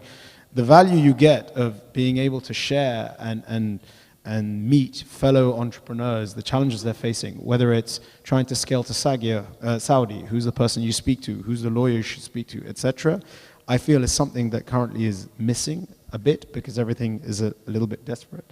But I think that that's something that could be addressed to try and help grow a much stronger culture, whether it is for success or failure. That's a really interesting point. Do you think that comes from the startups themselves having the kind of networks or platforms? Or do you think it comes from the investment networks who kind of create the context and create the kind of opportunities and events? I mean, from anyone, what have you seen that works either in other regions or what you think could work here in terms of building that kind of founder network? Anyone, go ahead. whatever you've seen. I think in Paris, people talk a lot about the Station F concept, whereby they brought all of these institutions into one area. I mean, Singapore, I was in Singapore for 6 months. I think you have all the universities and many of the tech hubs that are very close to each other. Yeah. Being able to, I think my personal view is if the government's focused more on trying to create the infrastructure to encourage and incentivize people to move to certain jurisdictions where they can benefit from things and cluster things together, that will help enable an organic growth. But it's not just the founders. You need the corporates, the investors, the service providers, the tech companies to be congregated together. I think that's something that could help. Got it. Hans, what do you think? Yeah, so what we've done is we created more or less our own ecosystem. So first of all, our investment strategy is that we never invest in competing businesses in our fund. So if we invest in, let's say, a peer-to-peer lending company, then we will not invest in a similar business, even if it is just in total different geography. So what we try to realize is maximum synergies between the different companies, and that these guys amongst themselves start just sharing knowledge, information, also share their challenges. So that's very helpful. Secondly, we have a large network of financial institutions which we bring to our companies. And those financial institutions are not always our LPs or our investor, but just could be a potential partner for the companies where we invest in. And then thirdly, we are also ourselves pretty collaborative if it comes to investing in deals. So we like to co-invest or invite other guys to co-invest with us. So if you look to this part of the world, we're relatively unexperienced. We understand fintech very well, but the local dynamics is not something which you underestimate.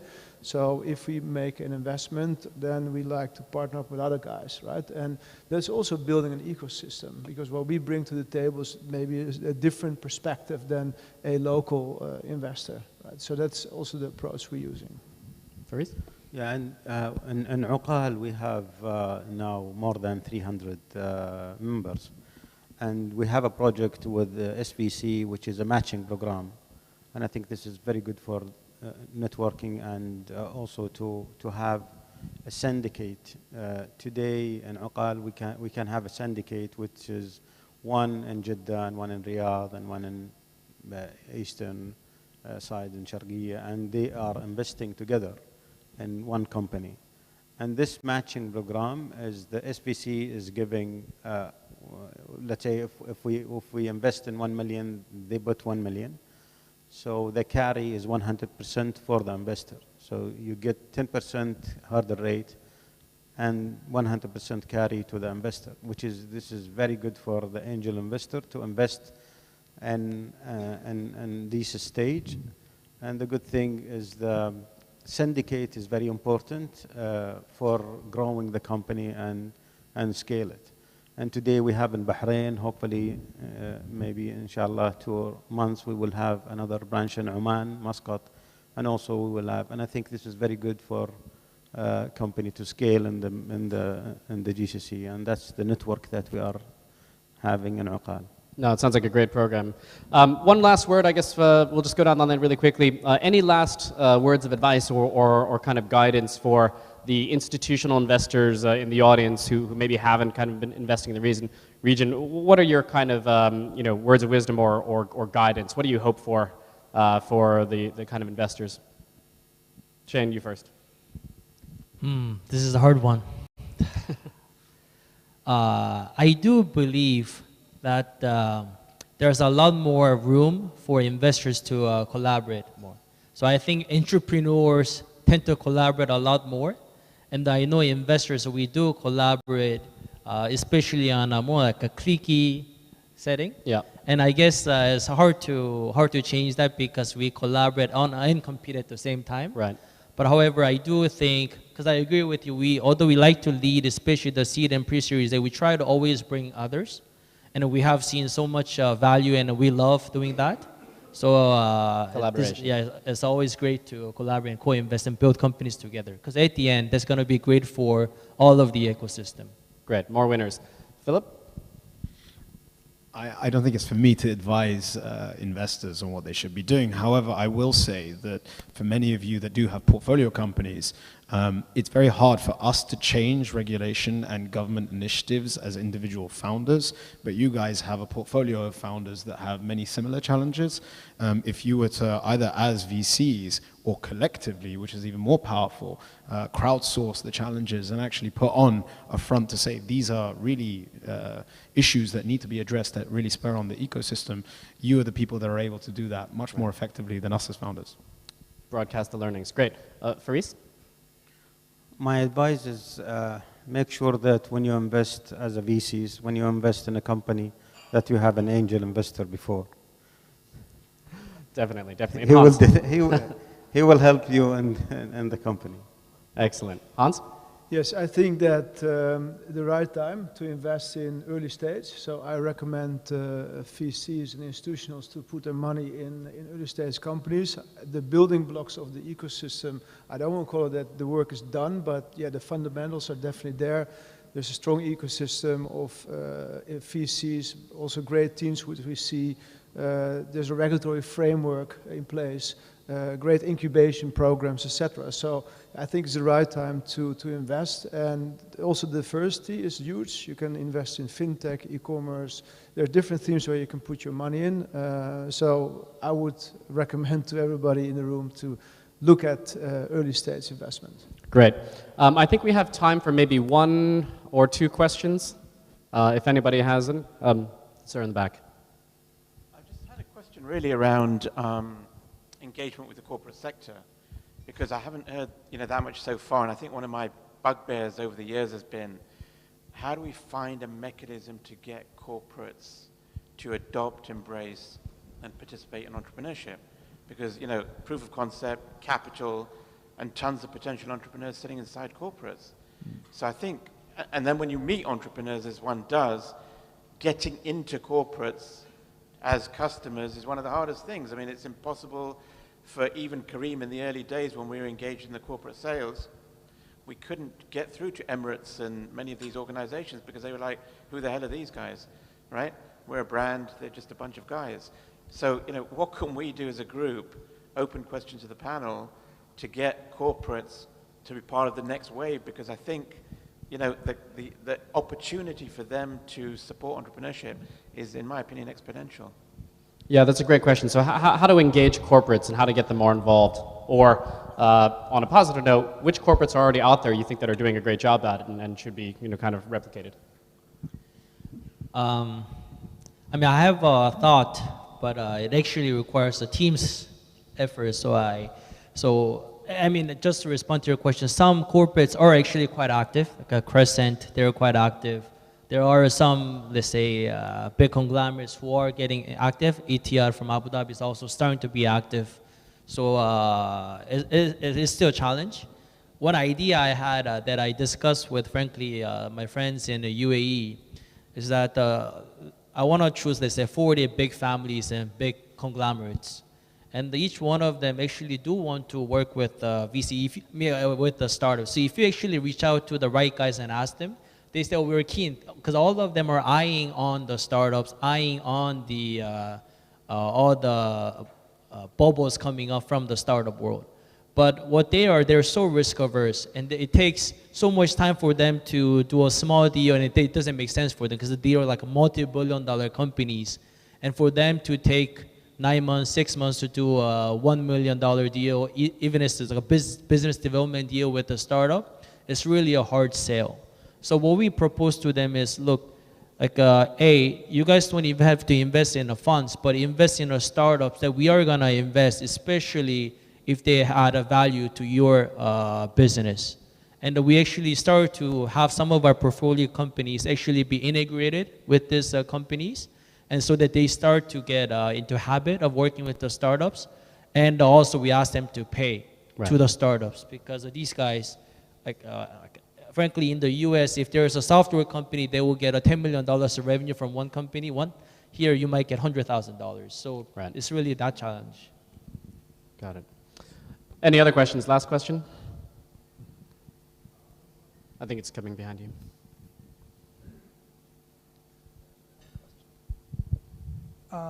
Thank you, guys. You guys are all really great, and we learned a lot.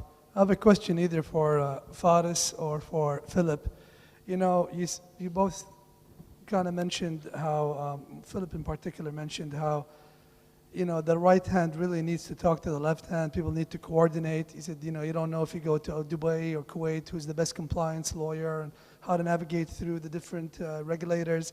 So both of you guys, you through Magnet and Faris through Aqal, why don't you just start a network or a lobby or some sort of, activate a mechanism whereby, people share and cooperate.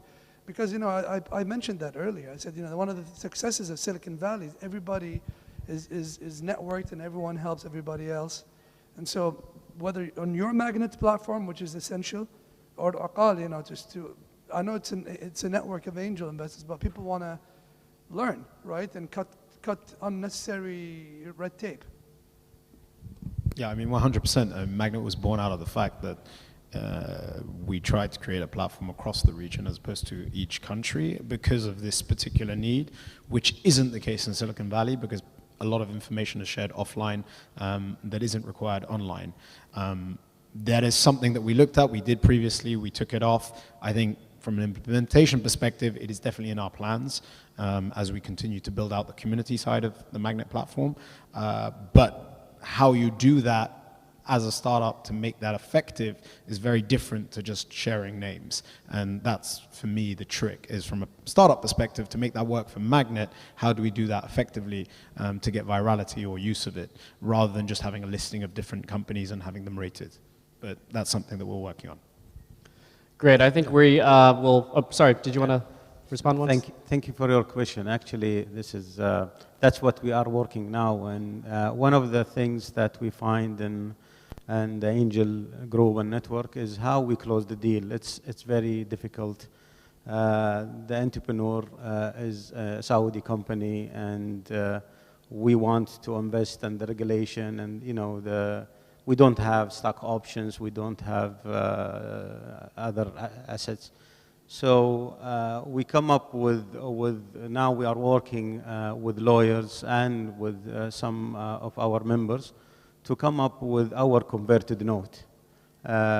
We have Save and Kiss, and so we come up with, why don't we have our MENA note, let's say. So it's going to be in Arabic. We are now working in it in English, then we will translate it. It's going to be an English law, so it has to be in English. But the idea of having it in Arabic, so it's good for education, for let the people who are actually not an angel or not an entrepreneur to understand what is the note and why we have a converted note. The other thing is we are doing learning and training for our members. Yesterday and 2 days it was a workshop for our angel group. We have 60 members of our Uqal. Dr. Muhammad, he was one of the speakers.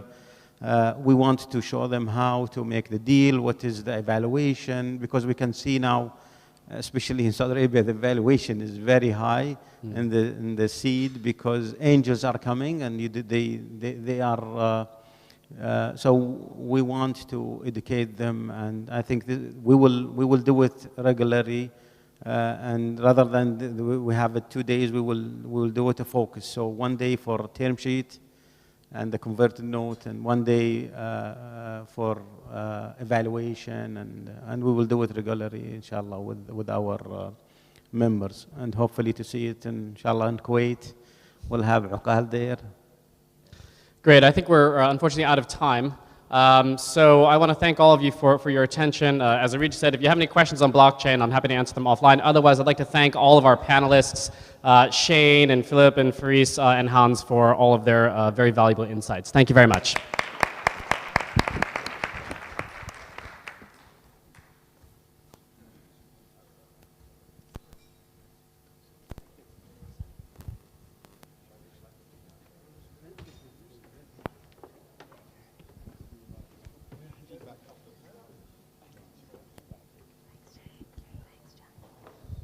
Hi guys, so as the stage is being redesigned, I wanted to thank Jahan, who flew in from Hong Kong just for this session, and then for the rest of our panelists. I think that there's a lot of interesting topics that were being raised, and I think a lot of this collaboration, and one of sort of the ideas behind bringing everyone here today is to actually have this cross discussion and cross collaboration. I know most of you know each other or have some kind of interactions, but sometimes it's hard to get everybody into the room in, let's say, a less sort of hectic setting, whereby this kind of cross idea or pollination of ideas and being able to just discuss certain things that most of you as investors have in mind.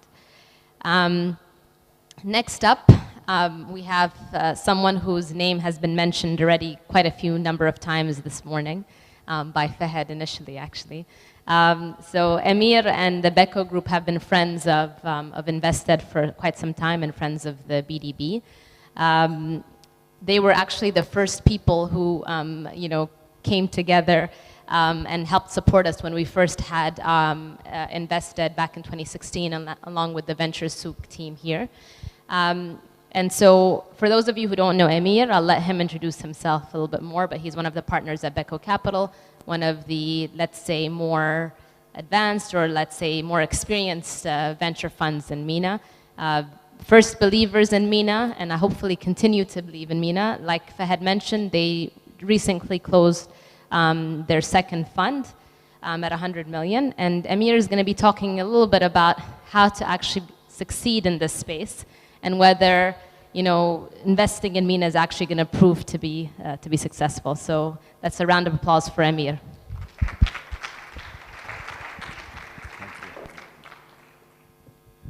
Thanks, Arij. Thanks, BDB and Arij and her team. I got told by Yusuf, unfortunately, he couldn't make it, that he needed someone to take his place. So the subject is how to make big returns by investing in small startups. So I thought about it, and I said, you know what?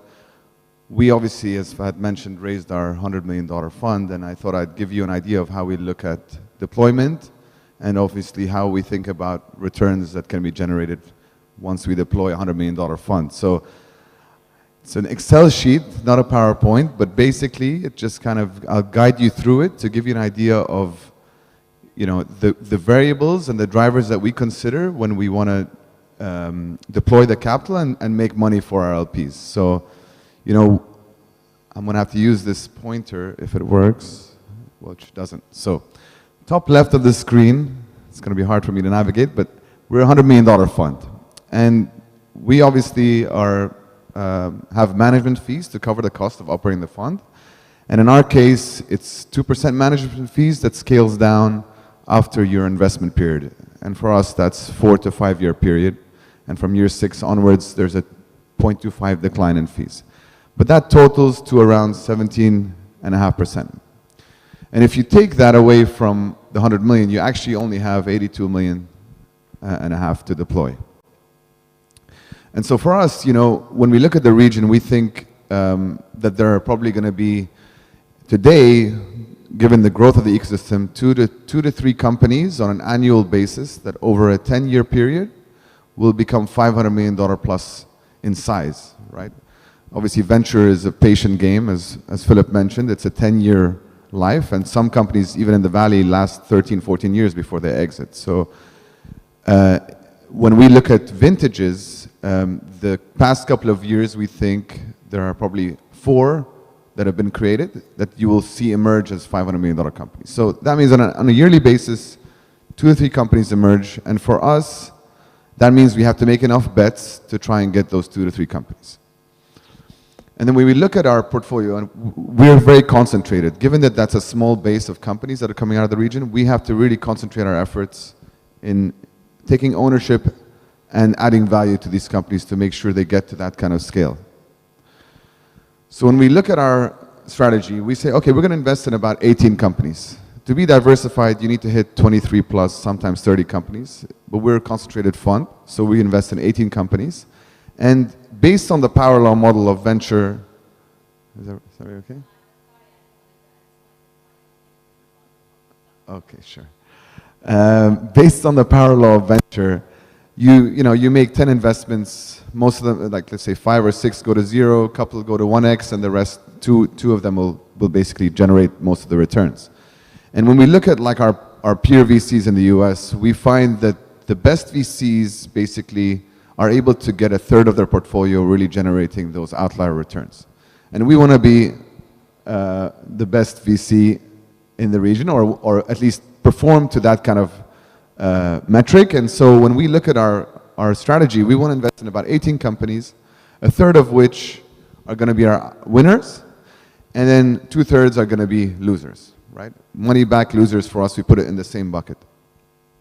So that means in these two columns, money back is going to be 12 of the 18 that get you 0 returns, and you're going to have 6 that are going to be the winners. But winners for us has different return profiles. Some are going to be the really, really outlier returns, and for us, that's a 12x plus metric. I don't want to use my fingers, but over here. And so we think that 50% of those winners are going to be 12x returns for us and above, and 50% are going to be 4x returns, which are okay returns, great returns in our profile here. And so the math is quite simple. If we take the 6, and then by concentrated, what we do is we put 70% of our deployable capital into those 6. If we are able to follow on in a diligent enough way, that should be what we do with our capital. And that's the hard part in this space. The follow-on funding decisions really can determine a lot about your return profile. So we would invest 70% in our winners, and then we would target a specific ownership in those winners, at least 10%, if not 20% over the life of the company. And so when you look at the return profile at the bottom and the exit value, for the winners that are the 3 that are of the 6 that are going to be outliers, they have to be billion-dollar opportunities. And of the great companies, they have to be $400 million plus. So when we look at companies, we spend some time on understanding the size of their opportunity, outside of obviously backing the founders early on. And so we try and find those really strong outliers, and so are disciplined in that approach. And so we sum those return profiles, and hopefully we can get to, on the far left, a $462 million return on the fund, which is on a net basis is kind of close to a 4x. And in venture world, anything 3x and above, you're really doing outstandingly well. And so the other indicator for us and how we operate is that if we look at the money back losers, that's 2 million per company. And so what we tell our founders is that, listen guys, most of them we invested, and girls obviously, we invest early, seed and Series A, and most of them are still figuring out product market fit. So we say we're able to invest 2 million into you with sort of some flexibility, but the objective is that 2 million should get you to find product market fit. And if you do find product market fit, we would be doubling down that investment, putting a further 4 or sometimes a further $6 million to really have a sizable enough allocation. So, you know, we're big investors, some of you may know, in Kitopi and Swivel, which are, in our opinion, potentially home runs, and we have a sizable amount of our capital deployed in those companies. And so maybe if I move to the summary slide, summary sheet, if you can do that. So I think for us the message is that we think that there are 2 to 3 $500 million opportunities being created in the Middle East on an annual basis that become $500 million in 10 years. We think that you need to have enough shots at bat to capture those opportunities. But in the US, obviously, you're talking, that number is more like 20 times a year, 30, maybe even 50 times a year. Those companies, billion-dollar companies, are going to be created on an annual basis. So that's why diversification makes a little bit more sense in those markets. And for us, ownership matters, so we really try and take a big stake in these companies. And then finally, the amount of capital deployed in the winners, which is all about follow-on funding decision-making. And so we spend a lot of time on that, especially by using data to determine product market fit and other things. So we haven't made crazy returns yet, so this is our hypothesis, and this hopefully will play out in the next few years for our first fund and fund 2. But I thought this would be an interesting perspective to share with you all, and happy to maybe have time for a couple of questions if anyone has. Feel free to challenge it and give me thoughts.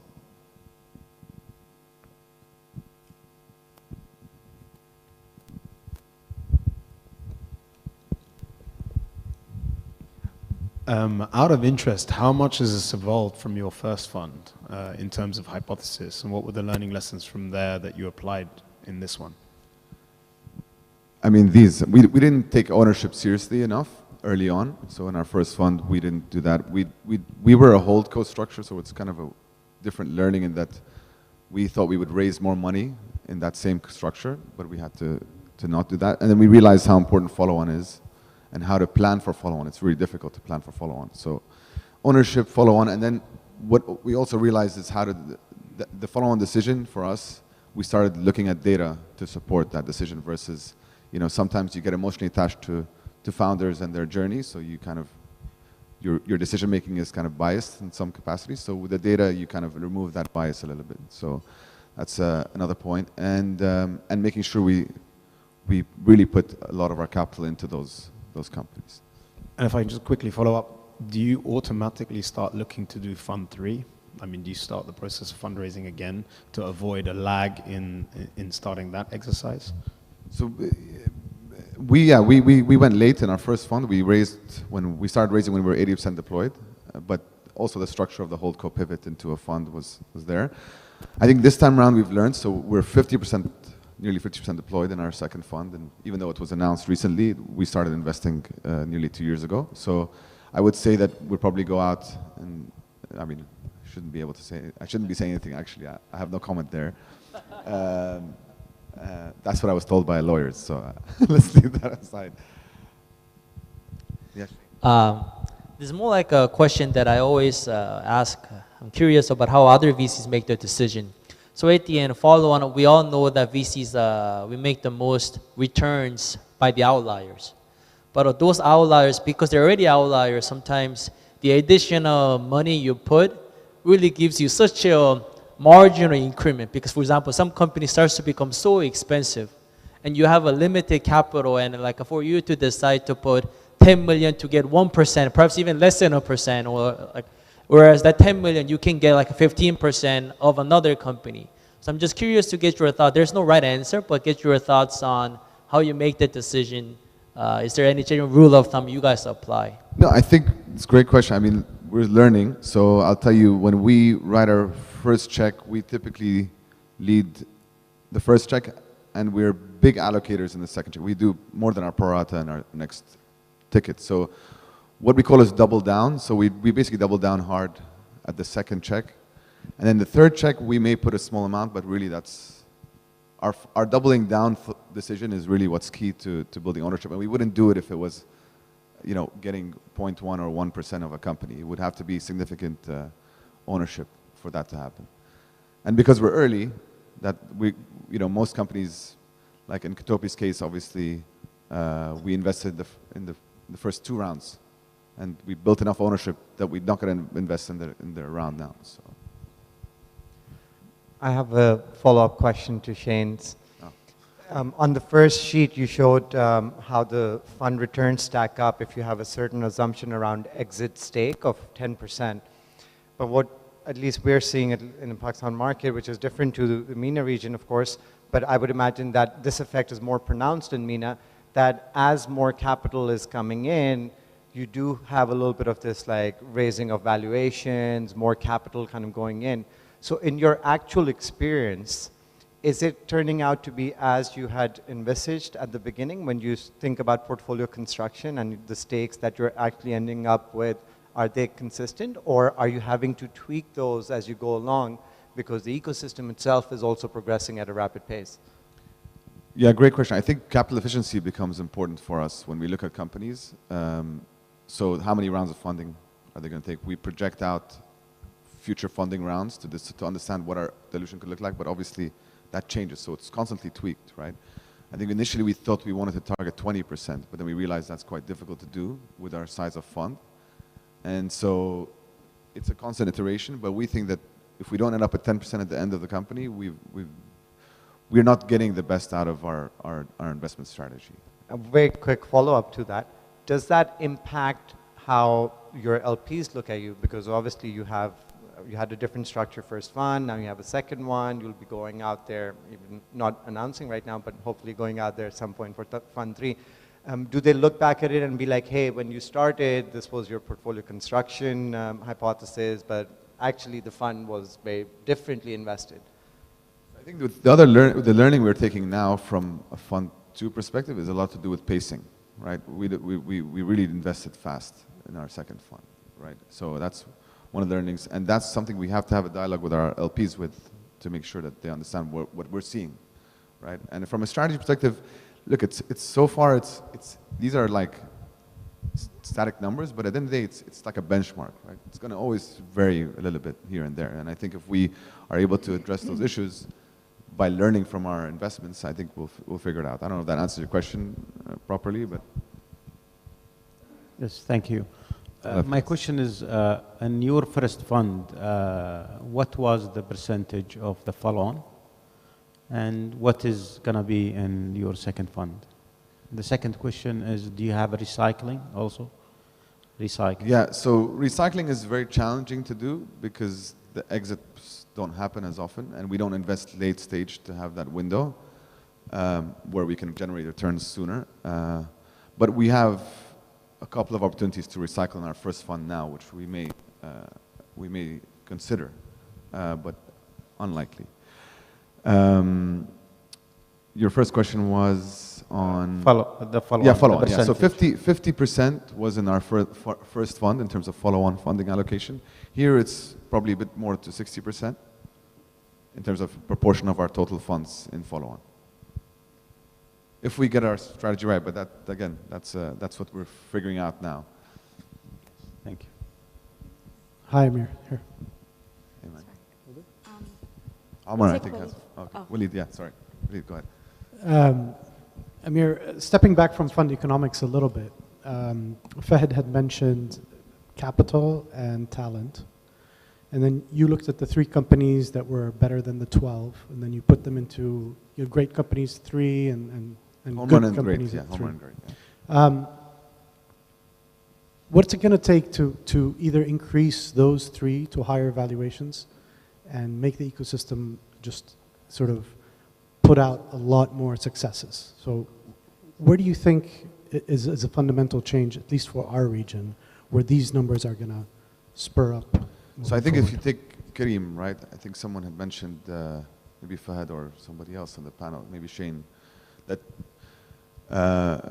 Kareem has created a lot more companies, just one of those. So I think it's just basically when the cycle, if we do create $3 billion companies, those 3 are going to create maybe 15, 20 new companies. And I think that compounding effect is happening. We're just literally at the start of it with Kareem. It's the only company that we believe today is really churning out at scale, at enough scale, some exciting founders and some. So nothing to be done either on a legislation perspective or a VC perspective. It's happening. We just need to give it time. Yeah, I think all stakeholders are aligned for it to happen, even the regulators today, that I think it's the shift in sentiment is for this to happen more and more. Even Kareem, for example, trying to build this payment platform that can also accelerate. I think on the fintech side, there are a couple of companies that we're seeing that are trying to build infrastructure that allows for these companies to avoid a lot of the issues of the fragmentation of the region. I think when people solve for that, that's only going to accelerate it, but I think it's going in that direction anyway. Hey, Alan. Hi, Amir. How are you? Thank you for this. I'm actually interested to see the diversified deployment model, right? So the concentrated model, you had 16 companies, a lot of assumptions that there's going to be a handful of unicorns. As we know in the region, things are still starting to pick up, but the likelihood of more companies being valued at $100 to $200 million is probably just a higher probability. So I just wanted to see how the diversified deployment model fares against the concentrated deployment model, which to me seems more of a Silicon Valley type strategy, where if you're a really good VC and you land 3 unicorns out of 16, obviously you're going to have a phenomenal result for your fund. But in the region, given that there's more of a probability of companies landing a valuation between $100 to $300 million and not necessarily heading to the unicorn, but again, a great result for you guys because you're going to be seed and Series A investors. Just wanted to see how those sort of fare up and how you guys think about it. When we thought about modeling diversified, I mean, there's all kinds of strategies, right? There's not, But in diversified case, what we learn is that you need enough high quality deal flow. Okay, 100 to 200 is great, but if you're not targeting a fund maker with at least the outliers of your company, you're going to struggle to really generate outsized returns, right? So the concentrated strategy differs in that it's much more volatile. If you screw up the concentration of capital, your return profile is a disaster. And with diversified, you have enough shots at bat, and if you allocate pretty much the same amount of capital for all those companies, and you'd focus on just getting a hit rate that is relatively high, you'll make really decent returns. So it's more stable because it de-risks that issue of concentration. So I mean, I just think that it's appropriate here just because the exit market is already tough, and I think for the 100 to 200 companies, $200 million companies, I don't think it's going to be that easy to create and sell and exit these ones. And if you do go through that process, the return profile is, it's not bad, it just means you need a lot more of those to actually make good returns. And just as a quick follow-up, you know, obviously you guys didn't have $100 million in assets under management from day one. So how did you guys think about the strategy between, you know, landing 20 million up to 100 million? Because a strategy at 20 and a strategy at 50 and a strategy at 100 is quite different. So how did you guys sort of think of that, and how did it evolve over the last 2 years while you guys were fundraising? 20, you mean the first fund? Well, for the first, for example, for Fund 2, the first close was at X million dollars, then you ended up with 100. How did that strategy from day one up until final close evolve in your thinking? Because a $100 million strategy is very different than 50, very different than 20. Yeah, so, I mean, we were targeting 80 million as a fund. We hit the hard cap of 100, and then we would have, one thing we realized, maybe against Fahad's point, because he was like 100 million, how are you going to generate returns, is that we were like, we need to maybe raise a little bit more than 100, maybe 120, because we saw, you know, round sizes growing really fast. And, you know, the winners were coming out of our portfolio quite quickly, at least from a traction perspective, you know. So we started thinking about follow-on a lot more. We had an opportunity to really concentrate our capital to 2 companies. We didn't take that decision, right? Because we had set this strategy up from the get-go, right? It hasn't changed because of our first close or to our final close, but we've been thinking a lot more about that follow-on issue, which is something that's emerged from the fact that, you know, we invest in Kitopi, and Kitopi now is just, it's growing so fast that we didn't anticipate that happening when we started our fund, right? So we're still learning. I don't know if that answers your question.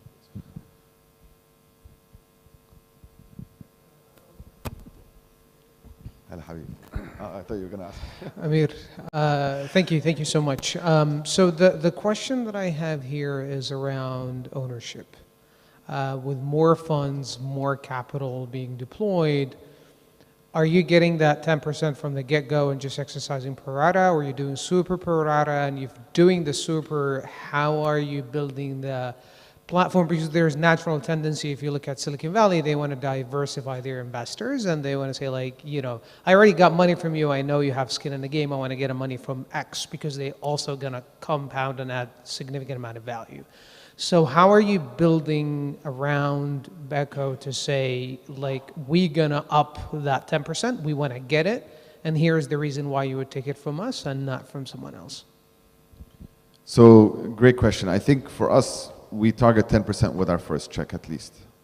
Okay, even if it's a small check, let's say at seed, they're raising $1 million, at 4 million pre, we'll put $500,000 to get that 10%, right? So, and then if they do well, we would double down to get another 10%. And then we will leave us with a little bit more capital to protect that 10% for the follow-on. So that's generally how we do it. But the real check for us is the second check, because it's like, it depends if we come in at seed or A, but generally if we come in at the earlier stages, it's really the second check that counts. But sometimes we've gone in hard from the Series A because we've seen the numbers and we're like, we're going to take a big bet on this company.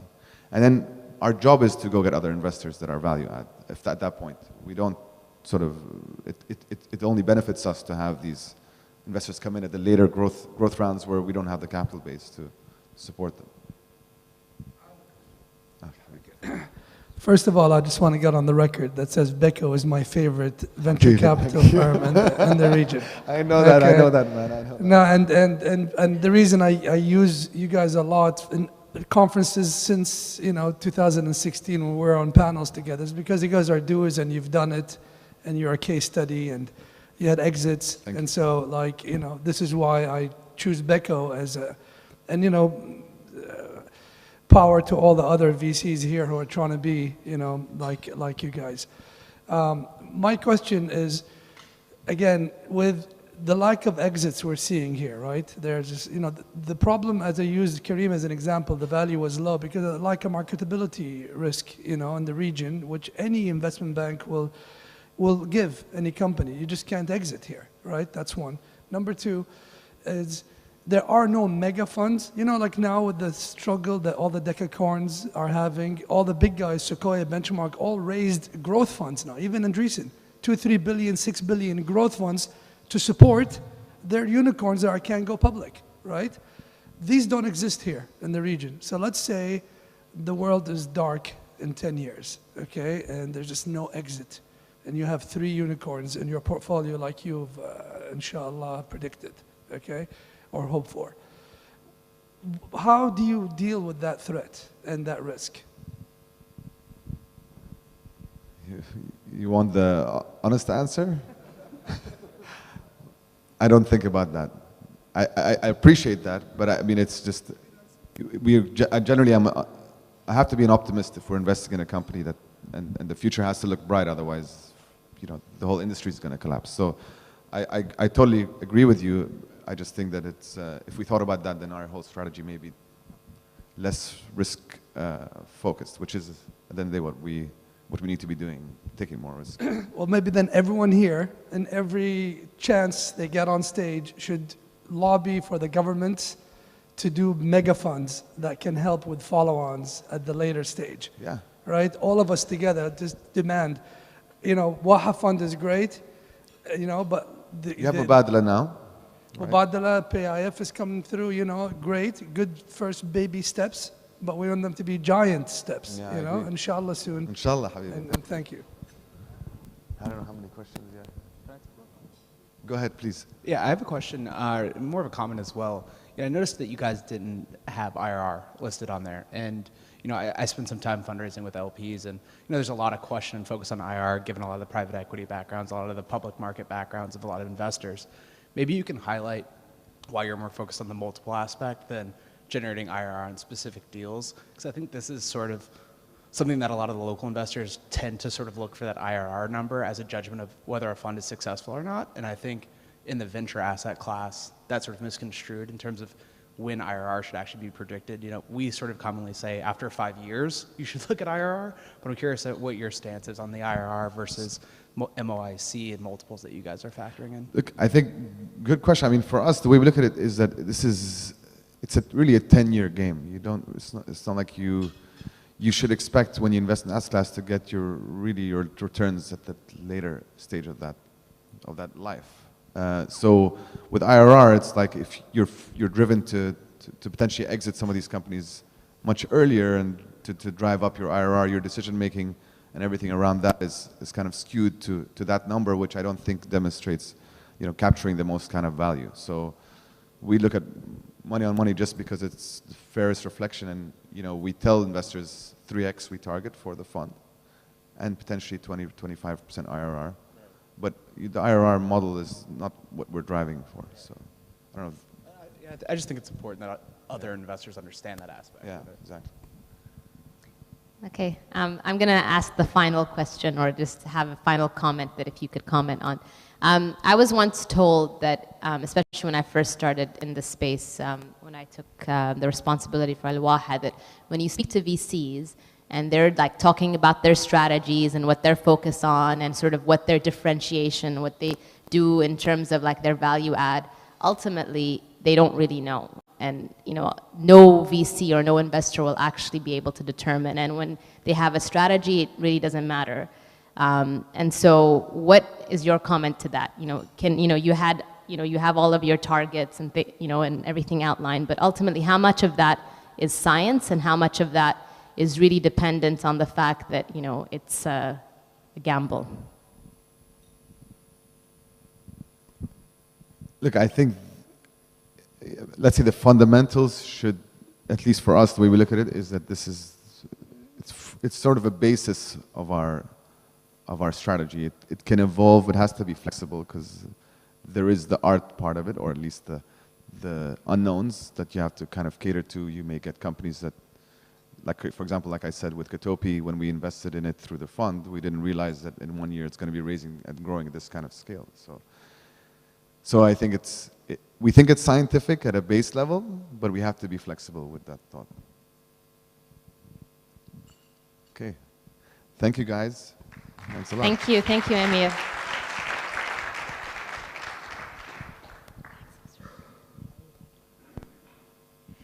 Thanks, Amir, and while we get the stage ready for our next session, I just wanted to kind of recap on what's going to be happening for the rest of the day. So we have one more session now with two very leading females from the region, Susie Kanu and Noor Suwaid. And then we'll be, we're running a few minutes behind, so we will have a break and we'll let you know when we'll come back into the room. I'd like to encourage everybody to use this time during the break to network, get to know each other. And then when we come back from the break, we have another exciting panel. And then we will, before we break for lunch, we will have a session where we're going to basically take it off the live stream and allow everybody just to interact and discuss amongst each other. So hopefully you'll be able to, we'll have some leading questions. We have quite a lively group, I think, today, despite, the hours. And then for some of you, I think some of the team have come up to you and told you some of the meetings that have been arranged. A lot of people have asked to meet certain people or vice versa. So that will happen right after or right before the lunch break, I think, right, Lemis? Right? Right before the lunch break, yeah. And then you have an afternoon, and then of course in the evening we're going to be bringing you guys and connecting you with the startups for the ending evening reception. So can I please ask my ladies to come on stage, Susie Kanu and Noor Suwaid, please.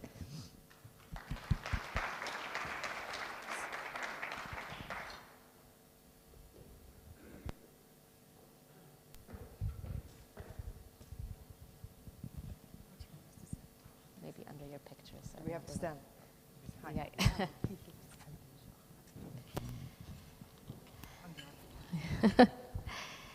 Well, thank you, ladies, for joining us. I know both of you run very hectic schedules, so it's actually an honor to have you take some time out of your day to be here.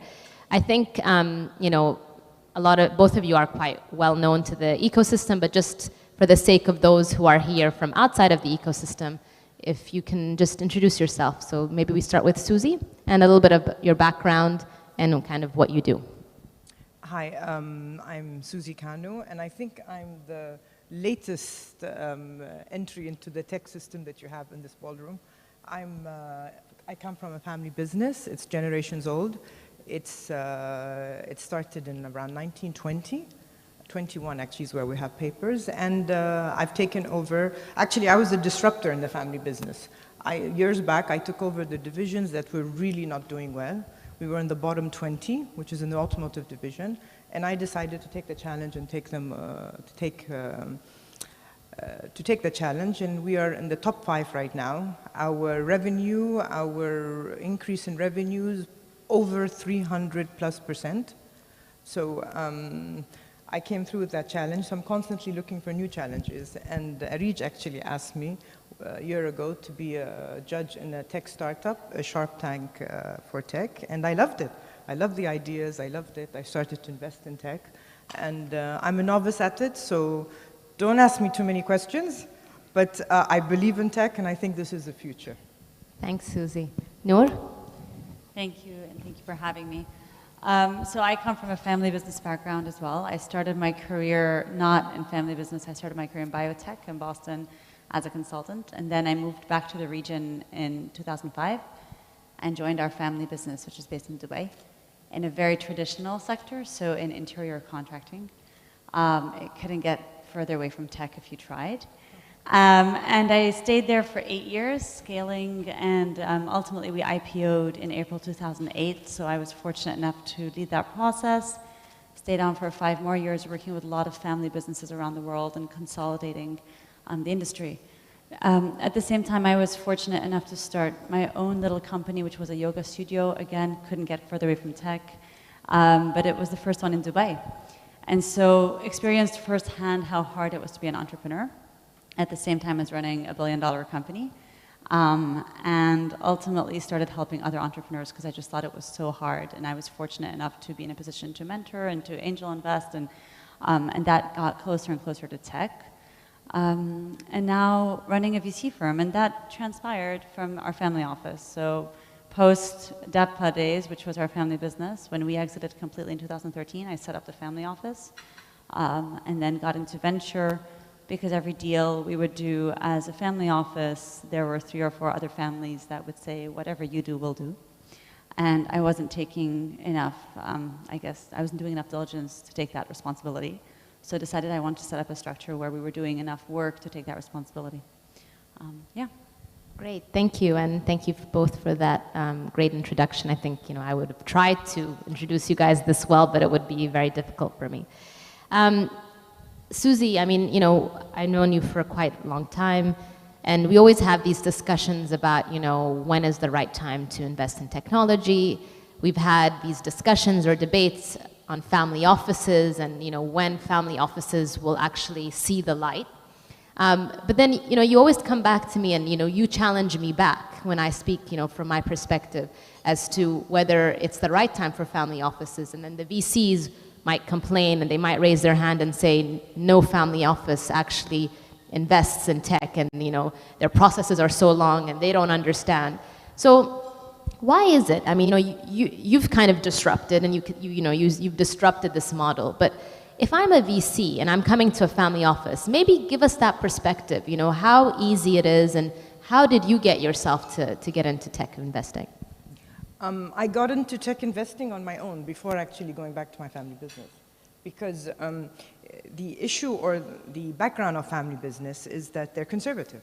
We've created a legacy, and we want that legacy to continue.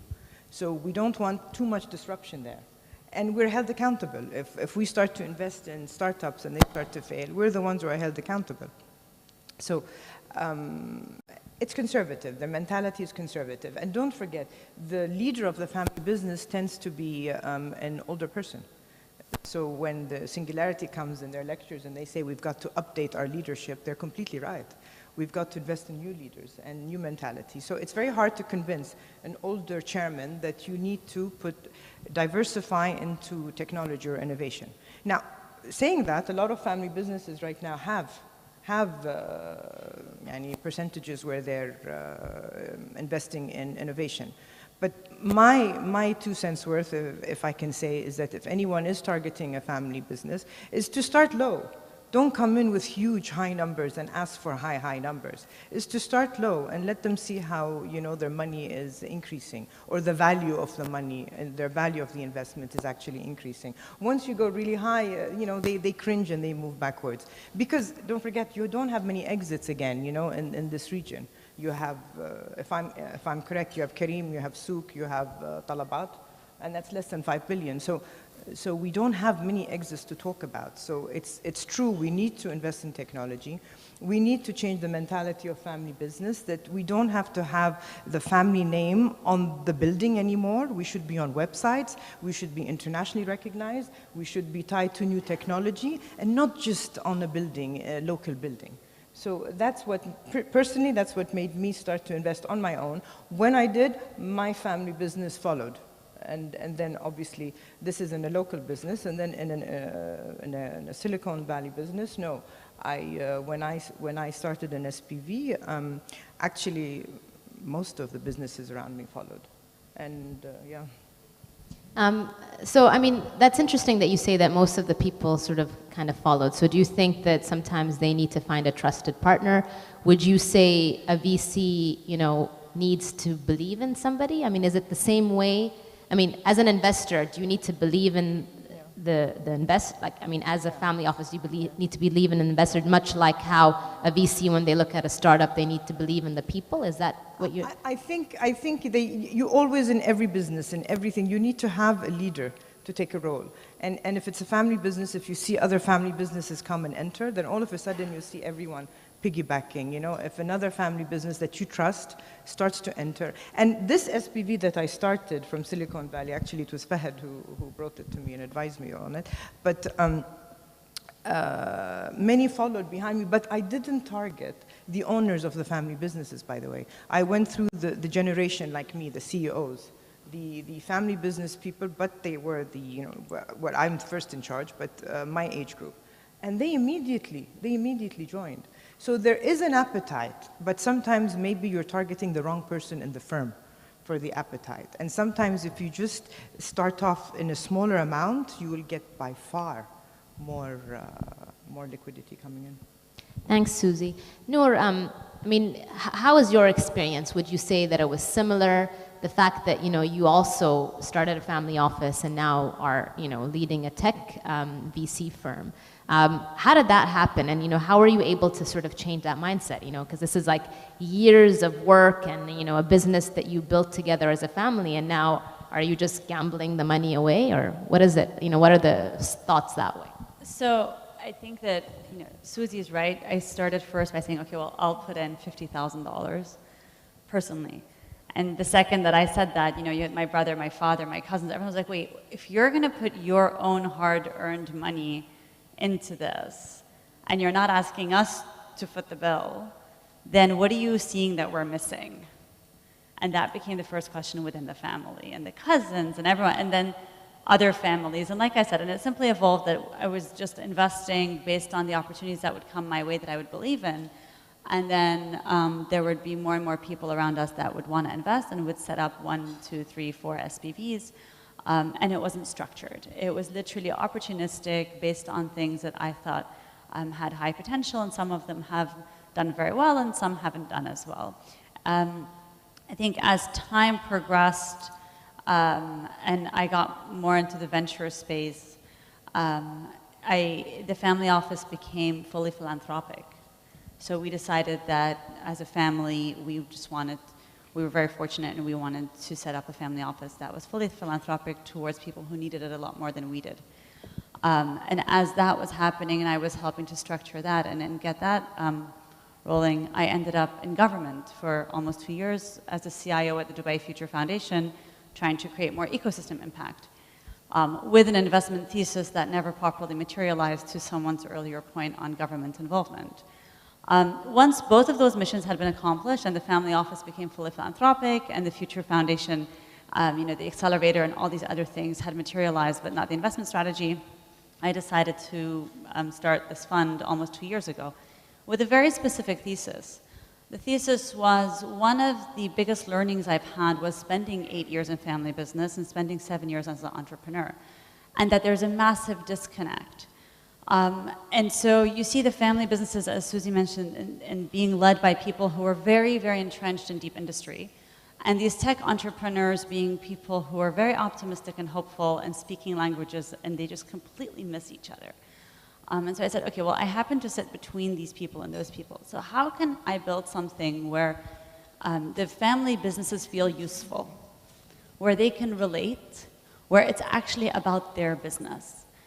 So this is how this came about. My family business and family office network is quite substantial in the region and internationally. And I thought, okay, well, if we invest in companies that are predominantly B2B tech, so these businesses can actually help us diligence. This network can become revenue generating for the portfolio. And they can tell us, yes, this works in logistics, no, it doesn't, because they're the logistics experts from the old industry, and this is going to disrupt them, or this can be useful for them. And so that was the thesis on global ventures. And we are helping these companies grow globally, regionally through the Family Business Network, globally through our extensive network. We've done now 7 investments. I would say our LPs are mainly family businesses and family offices around the region, and a lot of international US-based investors that have deep industry expertise. And so we're going more industry focused rather than B2C focused, with the thesis on, we want to engage the family businesses and family offices. It doesn't take a lot of money. Like you said, it can be much smaller numbers than originally, but even with $1 million, because they're taking that risk, you have their attention. So suddenly you have their capital, they want to help you diligence the company, they want to be around the table, they'll do the co-invest on the next round, and getting them involved and engaged is a lot more important and valuable to the founders than the quantum that they're investing into our fund. Thanks, Noor. I had a, we were recently in a session, and maybe, Susie, you can speak to that. You've recently been appointed as a chairman of one of the regional... Chairwoman, chairwoman of one of the regional tech companies here in Bahrain. In the region, sorry. And then, when do you draw a line? Because, everyone talks about value add, and then especially since both of you come from like industry experience, you're running a company as CEO. When do you draw the line between becoming too micromanaging and trying to tell a company what to do and what's the right process and what's not the wrong process? And when is it okay? Where's the line drawn between how much value add or opinions you give and how much you're supposed to stand back as an investor, especially when you come from an industry and more traditional background? Well, I think one of the reasons why I mentored them and I sat with them is because they liked the feedback that I was giving them. So they asked me to invest with them.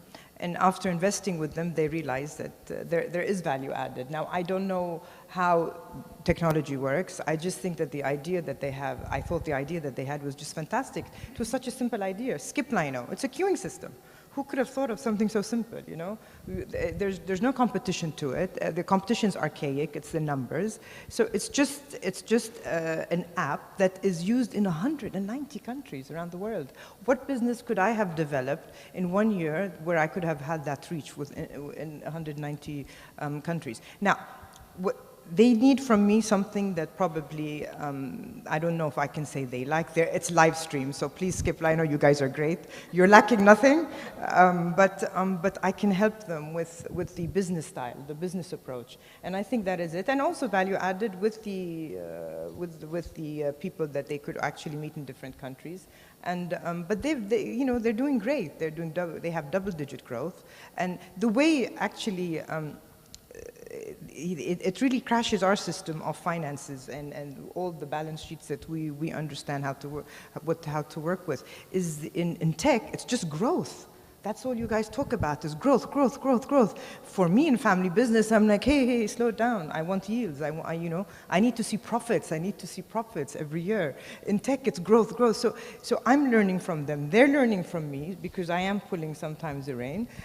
But they're doing great. I found that they had the capabilities. The founders could execute the dream. And that is what I invested in. And they are so far. And I hope I'm adding and I'm helping them. I guess I am because they called me, they asked me to be chairwoman. Sorry. So, no, I'm just kidding, yeah. So I hope I am, but in the Silicon Valley one, obviously I won't have as much control. It's a venture capital. I have a startup where I have full control, not full control, but I have direct control, and the other one I won't have control. But I can learn, but I'm happy to learn. It will take years, I understand that. Family business, we need quick return. We want quick return. So being patient isn't really part of the game. If I bought land, I can sell it in a year. It will appreciate. I can sell it. If I bought a building, I get rent. Now in these investments that I'm doing, I'm just basically sitting and waiting and watching. So let's see how it goes. Thanks, Susie. Noor, maybe you can comment on that. So, you're running a VC firm. You built company, which is the yoga studio out of Dubai. So, you probably enjoy building things, right? So building a firm, building things. So how are you able to sort of control yourself from, micromanaging the startups you invest in? And, what are your views on that? Should a VC be an asset manager? Should a family office that invests just focus on supporting the VC or the startup? Or are you really supposed to get involved in the day-to-day operations? So I think it varies from company to company and from founder to founder. Generally, my thesis is that it's their company. So we try to help, we try to get involved. As Susie said, we're privileged to have positions to be able to do so. We're privileged to be able to do this role and this job. And at the end of the day, it's their company, and if you're investing in the company, you're investing in the founder, you're investing in their vision, you're investing in their company.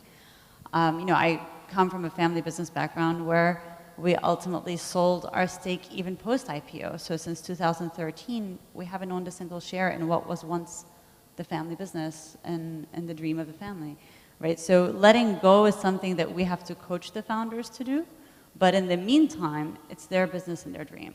So my perspective on adding value is we are very value add as an investor. We get very involved with the founders that want us involved. And we try to make that call before we invest in the company. So we'll work with the founders for 3 months, sometimes 4 months. We're very fortunate in this part of the world where it doesn't take 4 days for founders to raise a round. It takes them about 4 months, sometimes 6 months, 9 months. And so we have the ability to track them, to see are they coachable, to see if you jive, to see if they believe you can add value, to see is it strategic capital for them or just capital. In other parts of the world, you know, here's a term sheet, you have a week, if you're not signing it, you're out of the round. Here it's a much longer journey. It's like venture capital was in the US in the 70s. Right. And so being able to follow founders along that path for a few months and then make a decision, by the time you've made the decision, you should know, right? How much do they want you involved, and does that work for you? Great, thanks. I mean, I think something that, you know, some of the VCs also struggle with. So Susie was saying, you know, when you come to knock on a door of a family office, don't give them like, you know, the opportunity to have large check sizes, come small.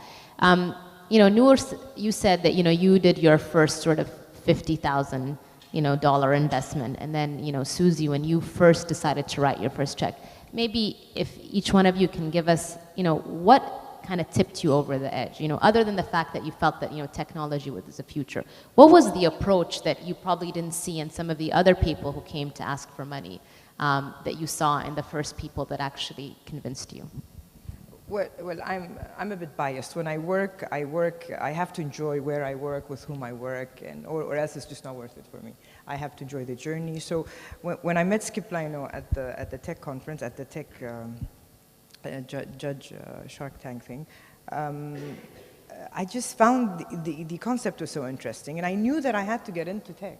You know, I've been enough conferences around the world where all they talk about is disruption.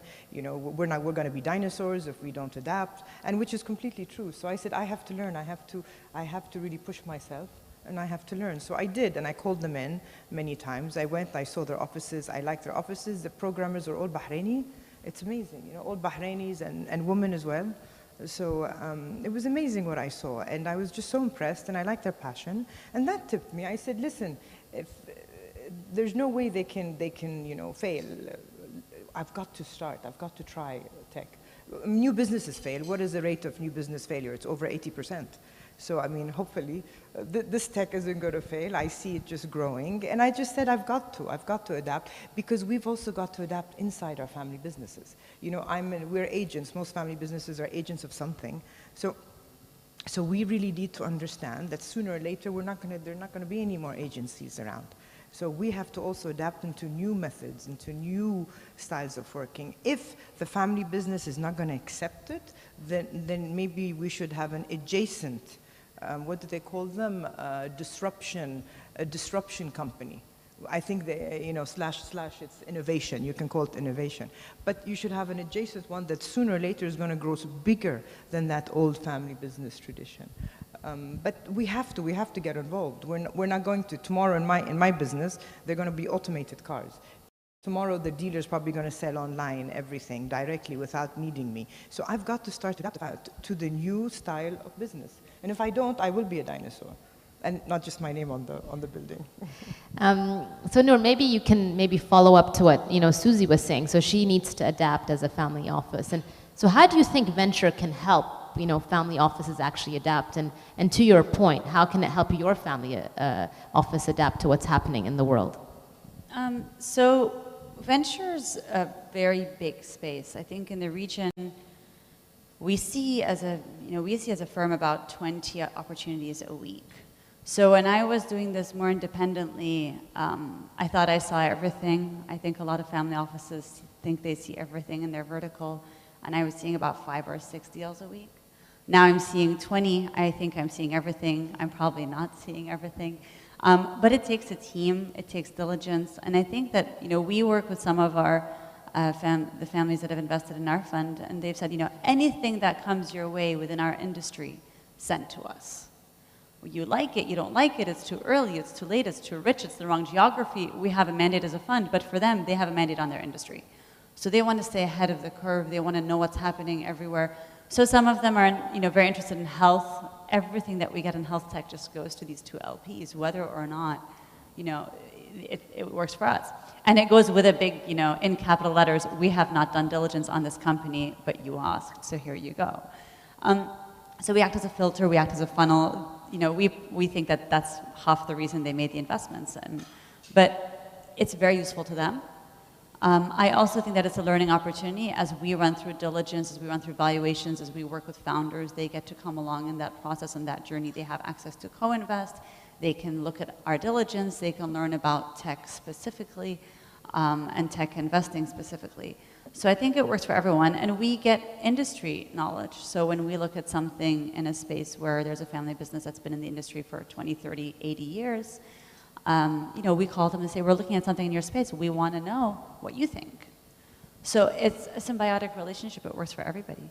And I think that's the right approach for family offices. I think that it's nice to think that just because you're in an industry, you see everything. But the reality is that most founders think of you as competition, and they're actually trying to disrupt you. So the smartest founders are not going to come to you if you're in a vertical, especially if they're in your vertical. Can I add something? Yeah. One of the other tipping points was that I piggybacked off institutions that started to invest, because institutions actually did all the due diligence for me. In the Silicon Valley one, it was Al-Waha.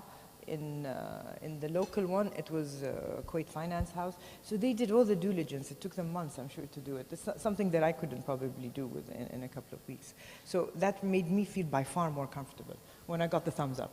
So when I got the thumbs up, I said, that's it. I'm investing. I'm going to take a chance. And I'm very happy. So do you think that, I see a lot of nods and people smiling, so maybe, get the audience engaged with me. But does it, just before we open it up, so do you think, your point of diligence or understanding the verticals that different, your families that are invested in you, but do you think if a VC comes to you with a proposition to invest, or in your case, when, you are pitching to other family offices as a VC, do you think the fact that you can be very candid and transparent about your due diligence process, about the information you're willing to share, does that help you get money from family offices? And Susie said for her, as long as she sees the due diligence is being done, it makes her feel comfortable. So on the flip side, what's your experience? So my experience is always that transparency and the more information you give is better, as long as the person isn't inundated. So we provide full access to our data room and our diligence and everything about each investment and our investment memos to all of our LPs. And sometimes some will come back and say, we heard you were looking at this company, but you didn't do it. Why? And then we'll provide that due diligence as well. So and this just comes from personal experience. So I used to run regulatory compliance when we were a public company listed in London, right? And there here's the level of diligence and the compliance and how much you share with your investors. And I've simply said, okay, well, if that's best practice on a fiduciary responsibility perspective in public markets, why should it not be the same for private markets? And that's literally the position that we've taken. Great, thank you. I'd like to open it up to the floor. Anyone would like, I saw some nods and questions, but can you just remind me, sorry, questions? Fahad. Fahad would have a question. Yeah, of course.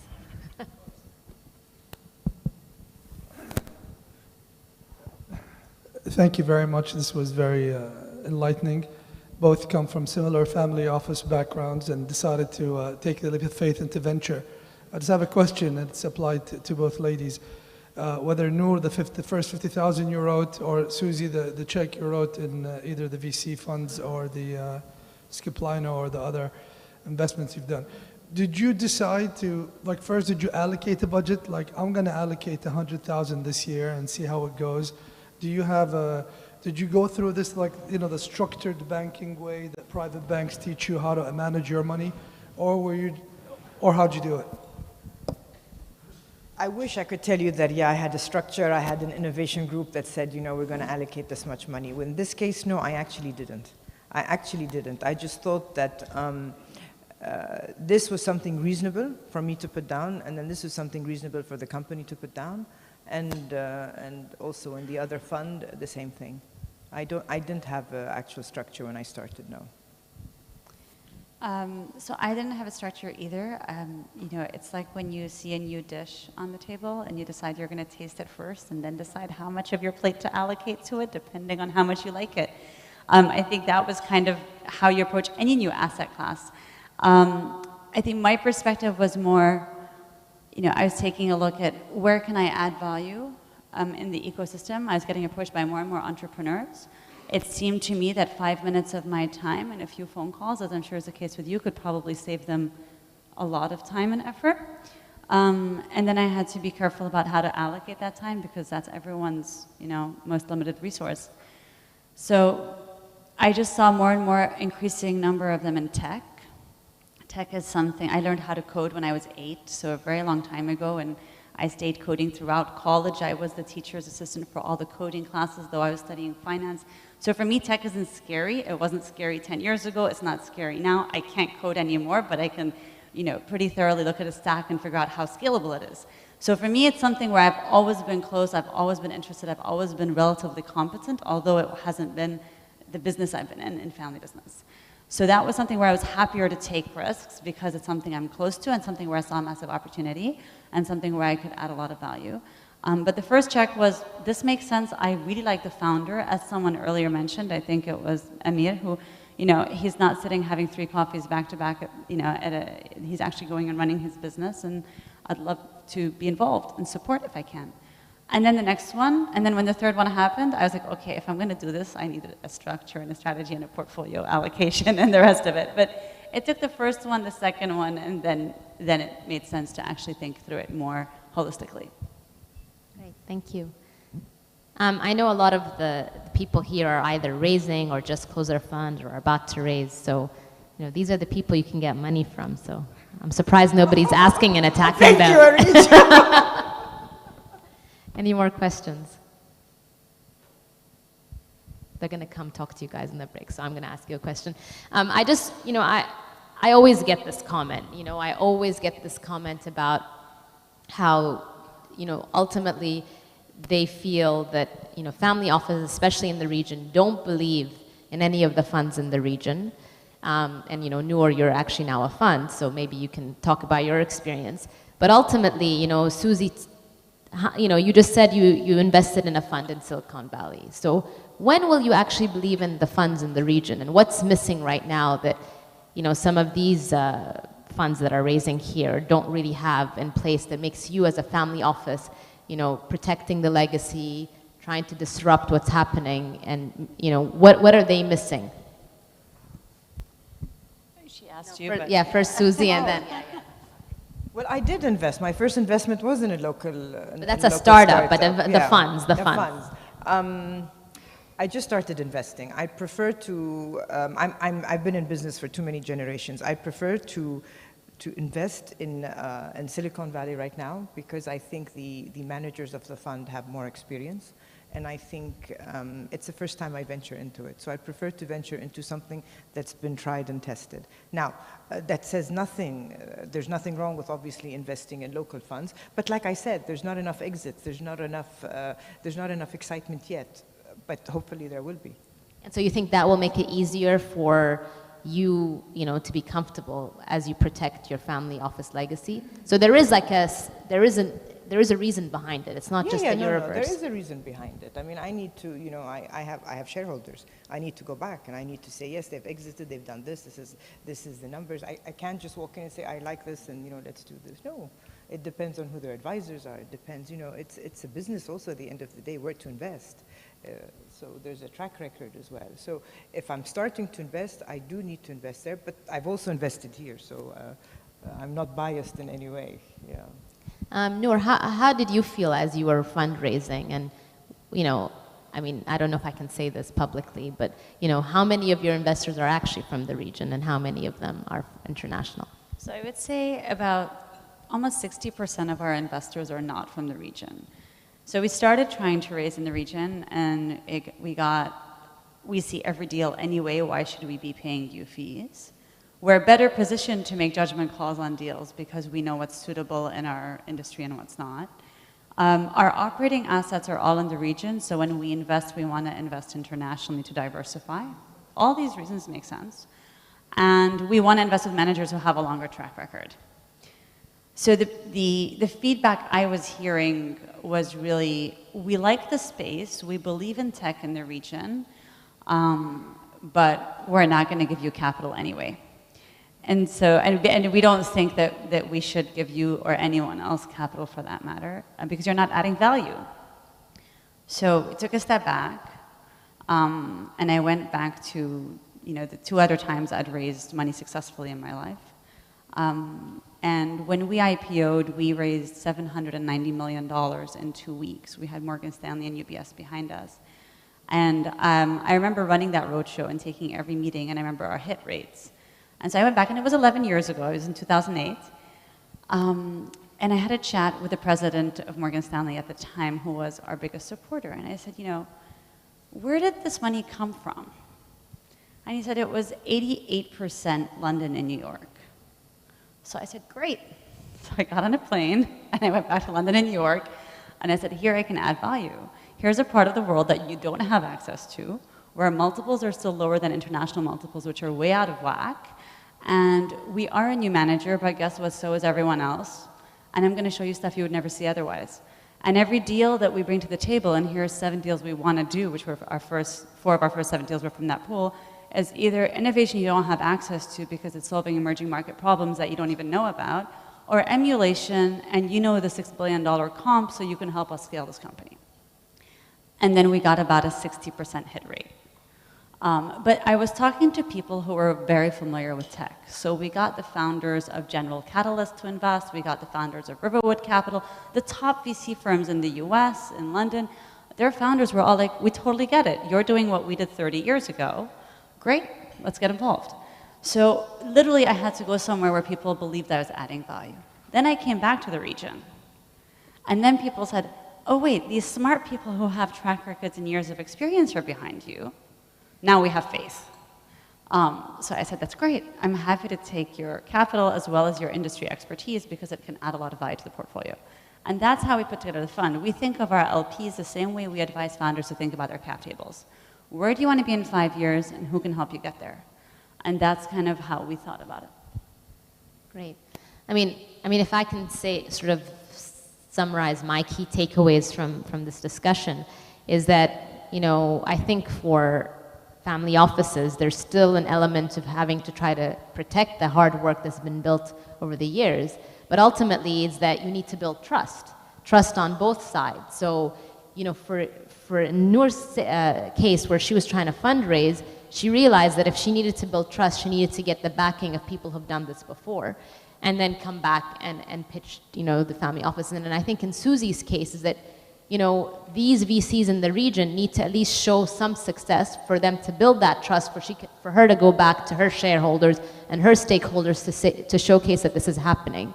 So if I was a VC that's coming to knock on these family office doors, or if I was starting my fund and trying to pitch to some family offices, I would try to formulate my pitch to showcase how I can gain that trust, how to showcase what really means for a family office, and how I can help them. But ultimately, and it goes back to what I was trying to tell Amir, nobody knows the right answer, right? But we're all trying to do that. So I think when we're transparent about the fact that we have a strategy, we've done this before, we can add value, we have some people that are backing us, and but we're on this journey together because this is a new region, this is a new space, and nobody actually knows the final answer because things can change on the way. So I want to thank both Susie and Noor for joining us today. And we're actually all women on the panel. We try not to, just in case nobody noticed. But I think it's also interesting to say that it's no longer just a male-dominated world in this space. I think we have great females that are leading the space, both on the VC side and on the family office side into technology. And I think it's just showcasing the fact that this is an evolving ecosystem. And I'm very proud to see two great women leading in this space, and it's hope for all of us and a lot of the women in this room. And so thank you so much for joining us. For those of you who are too shy to ask us women on the panel any questions, lucky enough there's a break right now, and so please take advantage of speaking to all the panelists. And thanks again. Thank you.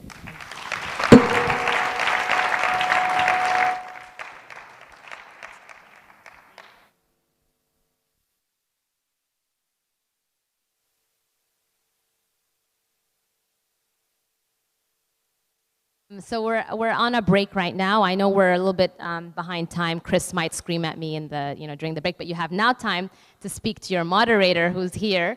So the coffee break is on this side. Please enjoy the coffee, light snacks. We also have space for you smokers to smoke on a balcony out here. And so we'll be back in 15 minutes, 20 minutes.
No? Okay, great. Thanks.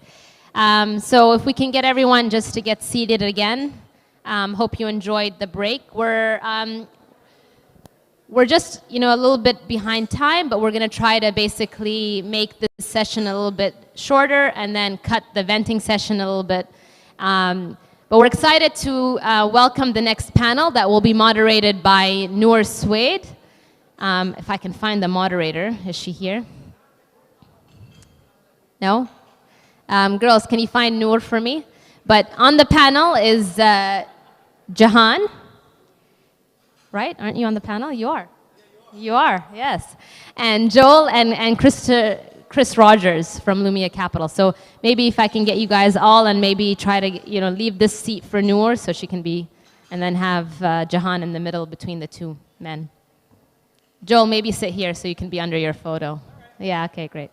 Okay, so Noor is just going to be coming here. So we're going to be, understanding exit paths. For Chris, who missed the first half of today, Chris, a lot of the discussion was around how there's no exits in the region.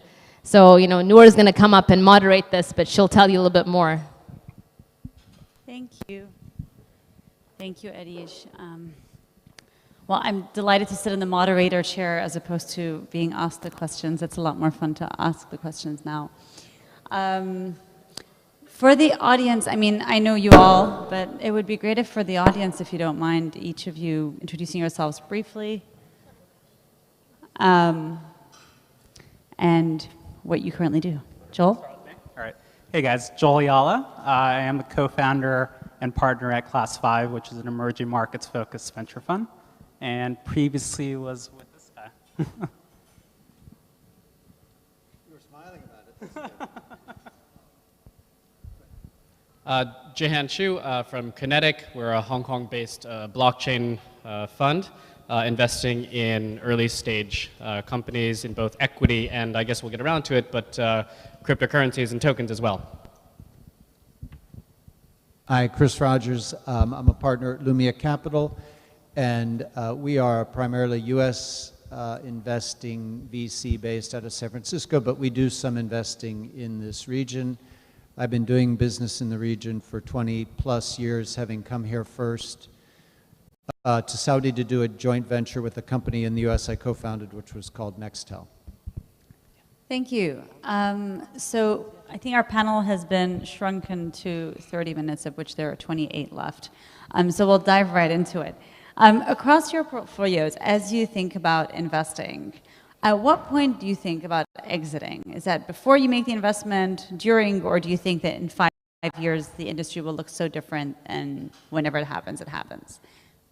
Sure. I mean, I think it's something that's constantly on our mind. And initially, when you make a decision, it's something you think about. You think about the TAM, but you also think about, you know, what could this company be worth and what does that look like for the fund and for LPs. But then you kind of graduate to this relationship with your startup, which is thinking about how to enable that over the long term. It's not something that is always top of mind. I think people have said, you know, great companies are built, no, they're not sold. But I think it is important to build those relationships, help the companies, you know, build relationships with potential acquirers, and, you know, be able to navigate those networks, which is, you know, hopefully where, you know, VCs can step in and help with that. So it's something that's important, and, you know, you always obviously have to kind of build those relationships over time. So I would say it's a never-ending process. Would you agree, Jehan? I'm probably the least experienced here as far as equity investments because we've done around 120 deals in the past 3 years. And when I told that to an institutional investor from a foundation, they said, "You're not so selective, are you?" And I said, "Actually, I am. It's just that what I'm investing in are cryptocurrencies and utility tokens, which is a completely new type of asset to be investing in, where you're really backing companies, the utility, and they're literally selling the kind of utility of the token itself as opposed to equity. So there's a whole different style of investing where you're optimizing not just for the kind of business, but also for the liquidity, where I can have liquidity in one of these companies within 3 months. And so you make different types of calculations about how much diligence you do and how well you know, because you have an earlier exit. And it's a different style of investing. I know it sounds crazy, and it's definitely new, but where we're going is somewhere in the middle, where there's things called digital assets and security tokens, where equity ownership will start to be kind of cut into smaller slices, and you will have earlier liquidity. So I think we get to that point. So you don't think about exits in the traditional way, and you don't plan for them in the traditional VC way then? For pure equity investments, I do. We do invest just like everybody else in pure equity, but we also have another style of investing in different forms of assets like security tokens, where we think about liquidity rather than exits. There are companies that we've sold out that we go back into because there's market liquidity. Makes sense. Chris, in your opinion, does the stage at which a VC thinks about the exit vary depending on where they are in the investment ecosystem, seed versus A's? And does it vary geographically?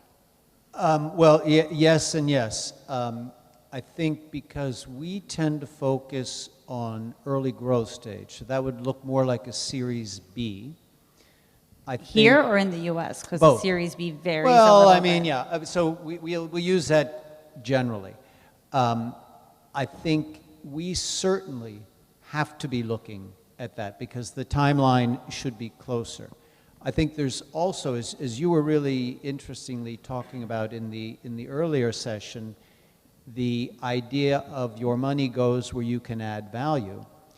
Our inbound, our deal flow, is very much associated with some expertise in exits. Just because I'm old, I happen to have had a big exit, but I've also had decades of M&A. And so when founders come to me and are looking for value add, it's one of the categories that they're putting a big check next to. So in a way, that's a bit self-selecting. And so it has to be that we are thinking about it. And so if you look across the world, 70% of VC exits are actually industry M&A. Where does that factor into how a VC firm builds out their network? Should they be more industry focused in order to enable exits for their portfolio? Or do you think just being broad works? Sure, I'm happy to take the first swing at that. I think, yeah, the reality is most of these exits are about, 100 to 200 million if they go well. And then, as Amir mentioned, the home runs are the big ones. But I think when you think about that ecosystem and how that plays out, you really have to kind of build these relationships and help enable the companies be on their kind of radar earlier, right? So if you look at who's been acquiring globally very aggressively, it's folks like Uber, it's folks like Walmart, Ant Financial, Tencent. So, I think founders have a lot on their plate already.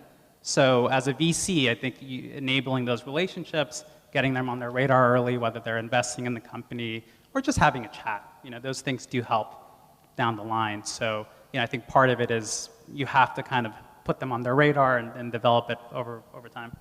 And Chris, how early should you put them on the radar? So if you have a founder who's doing a Series B and you know that a potential acquirers are this, that, and the other person, how soon do you put the founder in front of this, that, and the other? Well, so that's a bit of a nuanced situation because you also have to assess the founder and the team. And to me, not every founding team is prepared to be sitting in front of a potential acquirer, even if that acquisition is a couple of years away, one. And they may not be the long-term person to run that company. Two, they are often so easily distracted by the allure of that it really can take away from the important day-to-day decisions that might get them the Series C round, let alone the acquisition. And so I think that's a very delicate balance, and I tend to shy away from a lot of personal interaction between the teams and the companies, because when the time is right, that's going to happen. That doesn't mean don't bring awareness to them. That's just, do we really need to dig in and meet the team? And Jihan, in Asia, I mean, the perception in my limited experience working there is more similar to the region in terms that it's very relationship-based, more so than perhaps in the American culture, which is still relationship-based, but it takes a much longer time to build those relationships. Do you think that when you talk to founders about potential exits, just in the traditional sense, that it makes sense to do that earlier, later, hold back until they're perfectly ready, or start building the relationship in years in advance? Yeah, I think you bring up a good point, especially in Asia, where so many of the kind of major enterprises and major conglomerates are family-run. There's a parallel with this region. I think that generally it's earlier is better because the best acquirer is the best user. So it's best if these types of conglomerates have a use for the actual technology and can grow into it. So by the time that they're ready to consider acquisition, they're already, ideally one of the best customers, and it's really just a kind of seamless type of move. So I don't think it's ever too early because really you want them as that customer, at least for that level of kind of conglomerate that we often see in China and Hong Kong and kind of Singapore and all these regions.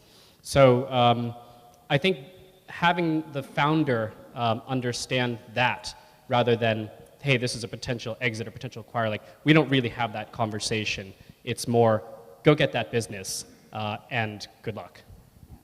And I would say the region's very similar. About 45%, and Philip's here to correct my number, of the exits that happen in the region are actually by regional acquirers. So I think that in the region it's also about building the relationship, it's about harnessing that. And we do have exits. I can't remember the number, and I'm sure Philip will share the number.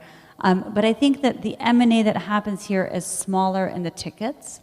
What's missing is really the IPO experience. So I think there's a lot of buzz around IPOs, and we don't have IPOs, and how do we create an IPO market and the rest of it. I think in France this year so far there have been 0 tech IPOs. In Germany this year so far there have been 0 tech IPOs. In the region this year so far, there have been 0 tech IPOs. So I don't think of IPOs as the be-all and end-all. What do you think about the IPO dream of the founder as a prospective exit? And how do you see the region sitting in that space? Well, I think the dream is a perfectly fine dream. And that dream generally aligns with almost any type of exit. And so, great. We are seeing dramatic changes. Your focus is a great example on the alternative ways that capital is being recognized and deployed.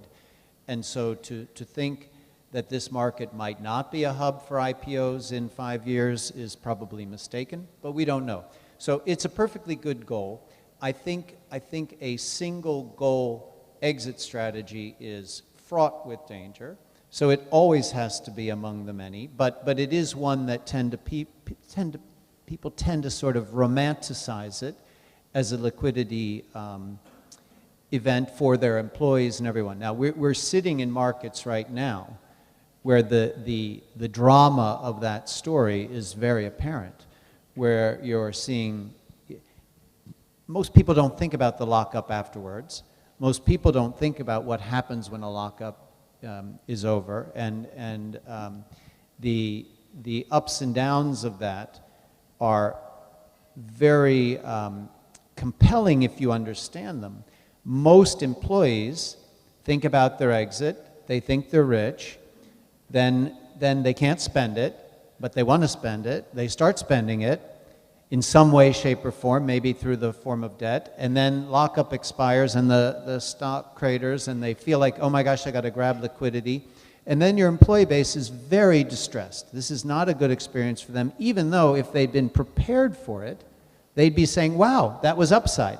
But they buy into another dream of that. So that is, I think, really the most complicated one. And then we've also seen how traditional venture-backed companies and their growth metrics don't directly align normally with public market investors.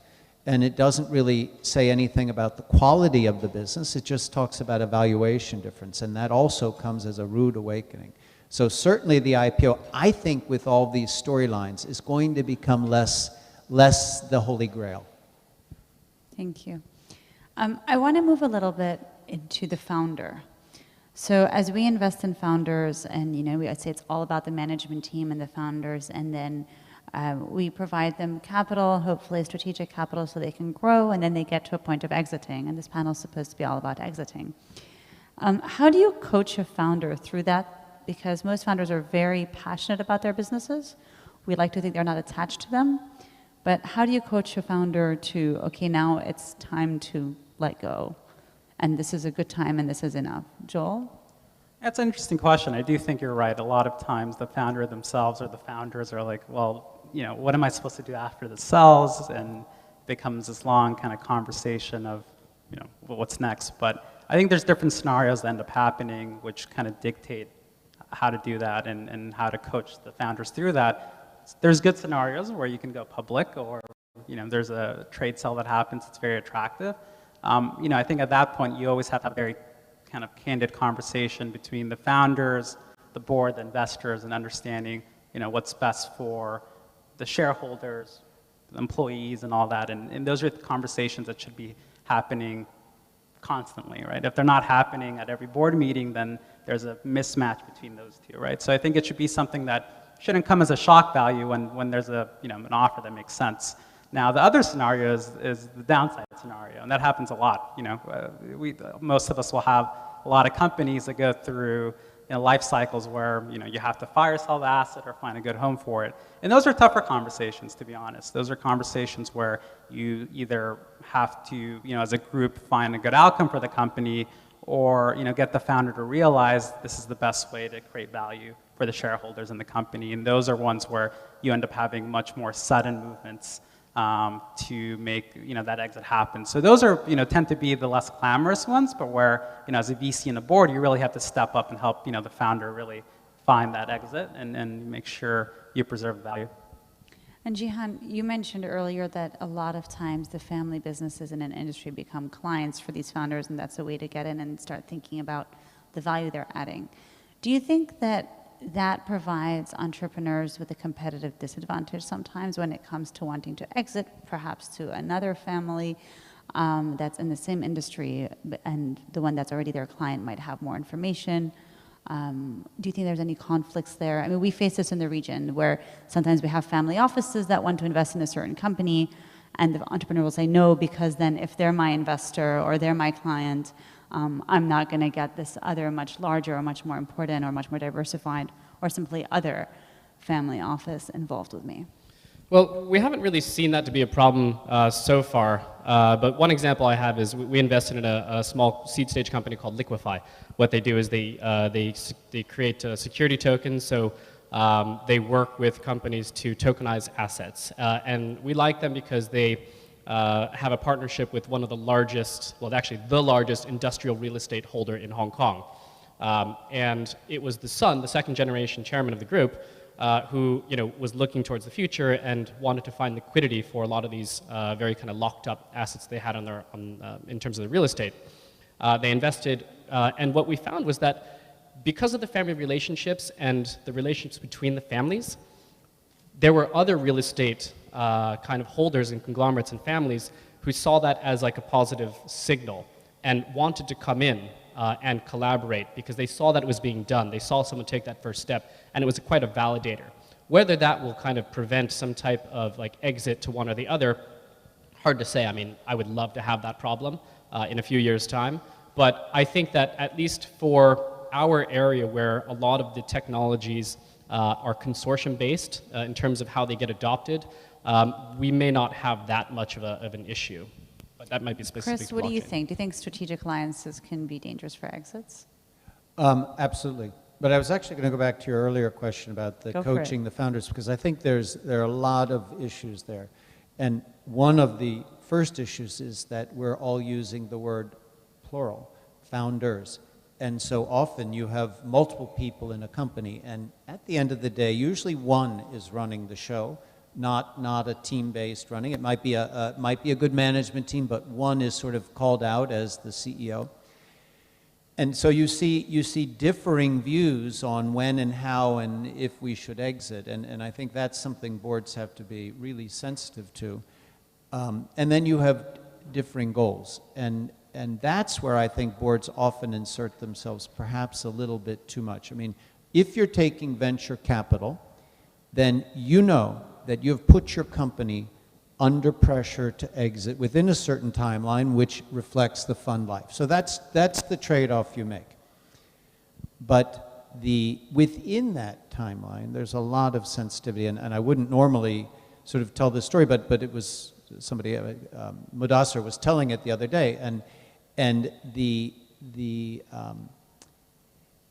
everybody knows Kareem. Everybody knows that they were walking the walk that they talked about being a mission-driven company.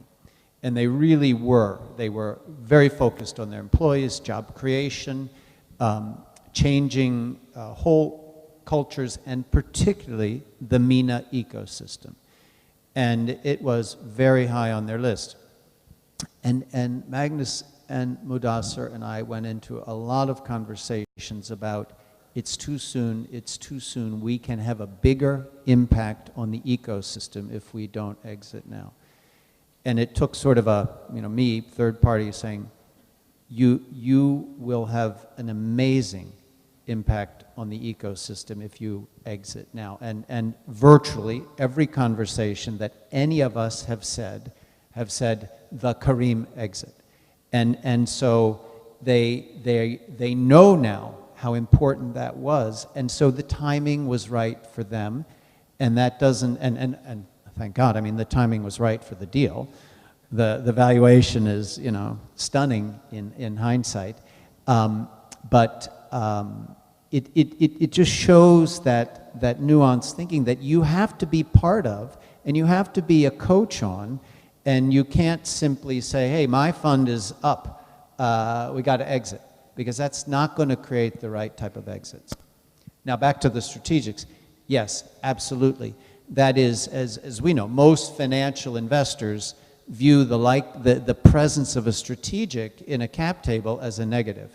there's almost always the view that there's some special deal, or there'll be something less than arm's length, or that they want an in to buy that, or to compete. They're going to steal the IP and compete. So it's a rare strategic that has the true value add that overshadows the negatives. They exist. There are corporate venture funds that you would call strategics that have escaped that trap, whether that's Intel Ventures or maybe Qualcomm, a few others that are well known as financial investors. And the same is true of families, both, and let's call them just single vertical corporates. That is a tough road when they are aligned as strategic. If it's just great family money that's known to work for you or help you, that's a whole different story, and that's a positive. But I think people do tend to steer clear, and so you have to think about it when you put it in your cap table. And I think that's an important learning, because I think families in the region, you know, most of them, and including what we used to think about venture and direct investing as a family, would like to invest in things that they're familiar with and that they're comfortable with, and in industries that they're active in. And thereby that makes them a strategic and actually hurts the founder in the long term as they try to raise more and more capital from pure financially driven institutions. So any last thoughts, because I know we're on 25 minutes and I want to leave 1 or 2 questions for the audience, on really how you think about exits in the region versus internationally. And all of you have, you know, you've been looking east and in here as well, and you've been looking across the world in emerging markets, as have you, Chris. So how do exits, how are they different in the region, if they exist at all, and they do exist to some degree? Yeah, I'll give the opposite view, which is there has been a lot of talk about there's not enough exits, and I think the reality is it will change. You look at, you know, these other ecosystems like Latin America, where you had Despegar, PagSeguro, you have companies like Mercado Libre that are worth a lot, and that took time to get there, right? And you know, I think we all have to focus on those positive outcomes, really dig into the ecosystem, but that will happen.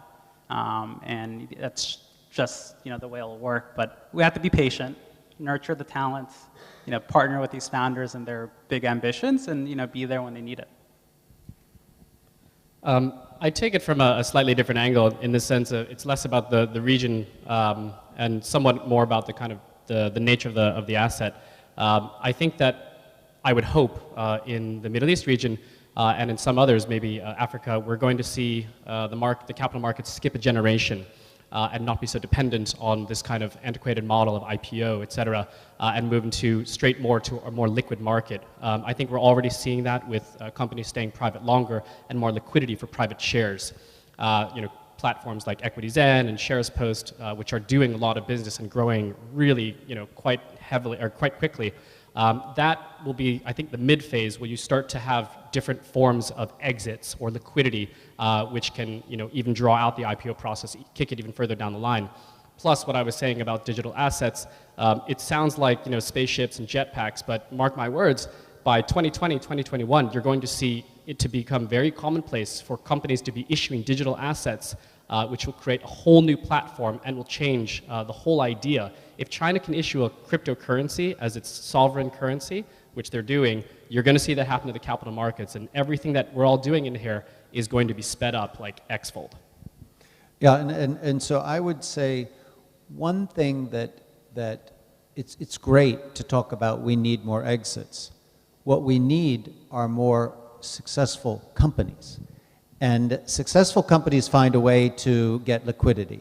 The region and many emerging markets have not generated enough companies that deserve an exit. The metrics simply aren't there, or the moats to competition are not there, or the innovation is not there. And that is really where we all need to focus, and we collectively do focus. I think the more of those we can build, the happier we'll be with the number of exits. That's going to come, or liquidity. And I agree that we're using an outdated term, but we all mean the same thing. Great. Thank you. I think we have time for one question from the audience. Yes. Okay, well, there's 2. I think maybe we can, 2 questions. not so much a question, more to answer the question that you asked Thank you, earlier. Philip. So using my magnet subscription, which I encourage you all to get one. As How much do does I. that Plug cost? in for a magnet. Everyone should get a magnet. $7,000 a year. Is there a discount for this That's conference? discounted. It's 7,600, but I'll give it to you for 7,000.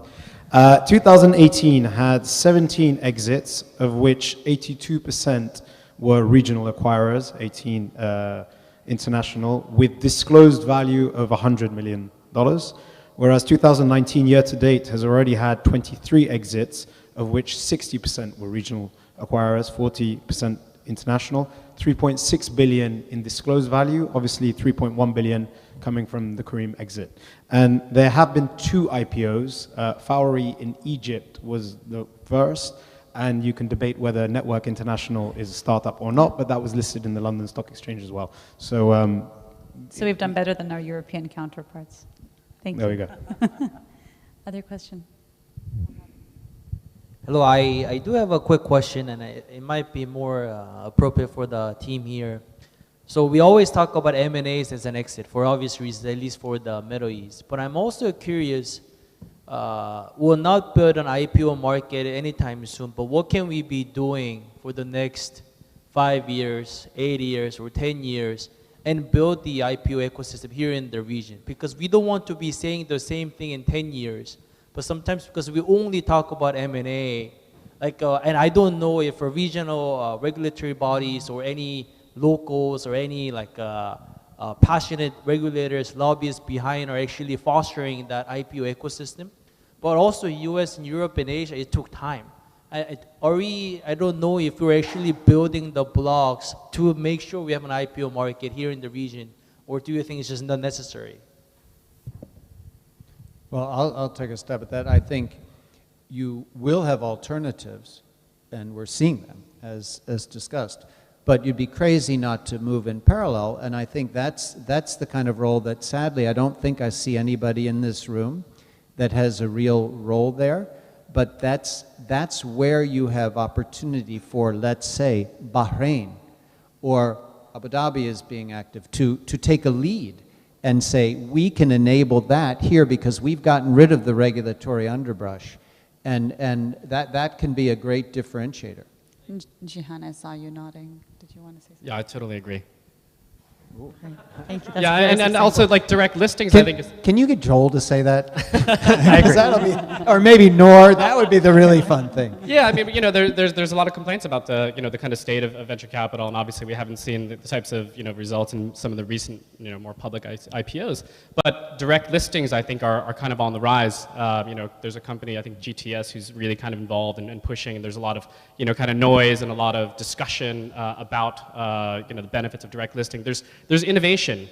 People are looking for more efficient, higher impact ways of kind of getting liquidity, whether it's an IPO, whether it's direct listing, whether it's a digital securitization, all of it, and all of these things will come together. And I think that it would be to the benefit of emerging markets that have a lot to gain by basically, kind of seizing that ground to just take it. I agree. Last question. Chris, actually, this is a question to you, and maybe piggybacking off of Shane's sort of comment on public markets here in the region. I started shaving it when I was 40. Is All that your right, question? Yeah. Do you think in hindsight, and obviously the Careem exit was phenomenal, but do you think in hindsight Careem could have been a candidate to stay private longer and potentially be an inaugural public sort of market tech IPO in the region and set the stage for more companies to come? Or do you think that, again, because of the timing pre-IPO of Uber, that this would have really been the best result for them? Well, I'm not too interested in those hindsight type pieces of analysis. Knowing what I know, which is pretty in-depth about all of the factors at play, they made the right decision. Luckily, in hindsight, from a valuation perspective, because they're locked in at a $55 value a share, that they can put their shares to Uber at, their 3-point-whatever billion is intact, where it wouldn't be if they were either trying to raise money now in private or public markets where the big comps are sinking. And so, great idea and a great thing to do it now in hindsight. But yes, it could potentially have been that, but it could also have been a different kind of acquisition. It could have acquired, I mean, so the number of potential exits were many, varied, and all interesting, but I think they took the right path. Great. Yes, well done.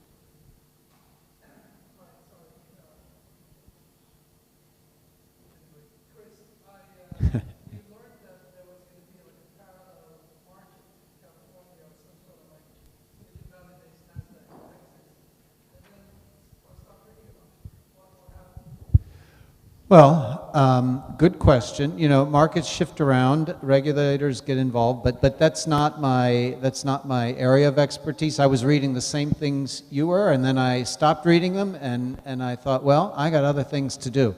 So we'll see what happens. I think they're still working on it. You're talking about the long-term capital market? Yeah, they're still working on it.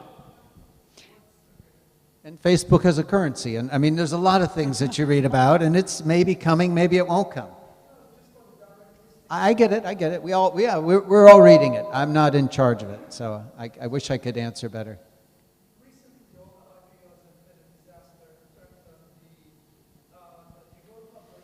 I got my 5X.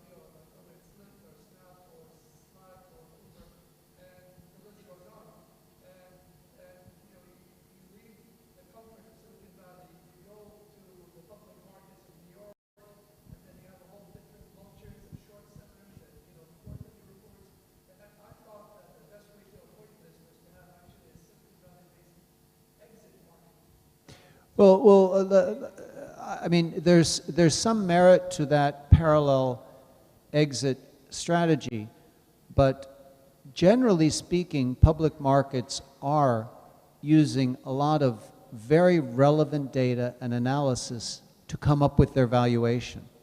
And so the idea that somebody over here is going to avoid those thoughts and valuation metrics and be dramatically different from the public markets is probably a fallacy. That type of market mismatch doesn't last for long. So just another way of achieving exit is possible, but the idea that it will be at some inflated value that you're escaping public market scrutiny long term, that doesn't really make sense if you think about it. Yeah, I agree with Chris on that. It's like, you know, if the if it's supposed to be a hot potato game and you keep throwing it up, is that necessarily healthy for the ecosystem, the companies, the shareholders? You know, at some point there has to be some, you know, parity in the system, right? But then WeWork might have IPO'd. Oh, goody. All right, so can we thank the panelists for a great panel? Thank you, guys.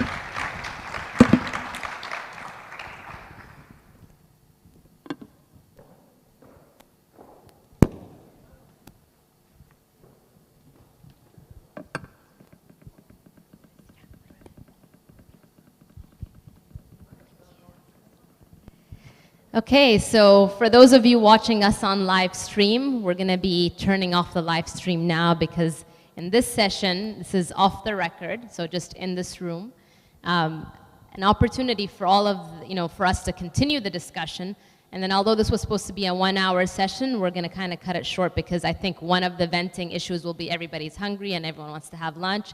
But, a lot of you were having discussions, so let's just open it up and maybe have, just an open discussion as to, what are the major pain points that you're having as investors, as VCs, and maybe learn from each other because you guys are all the experts in the room and this is the opportunity to have. So who's gonna open the floor?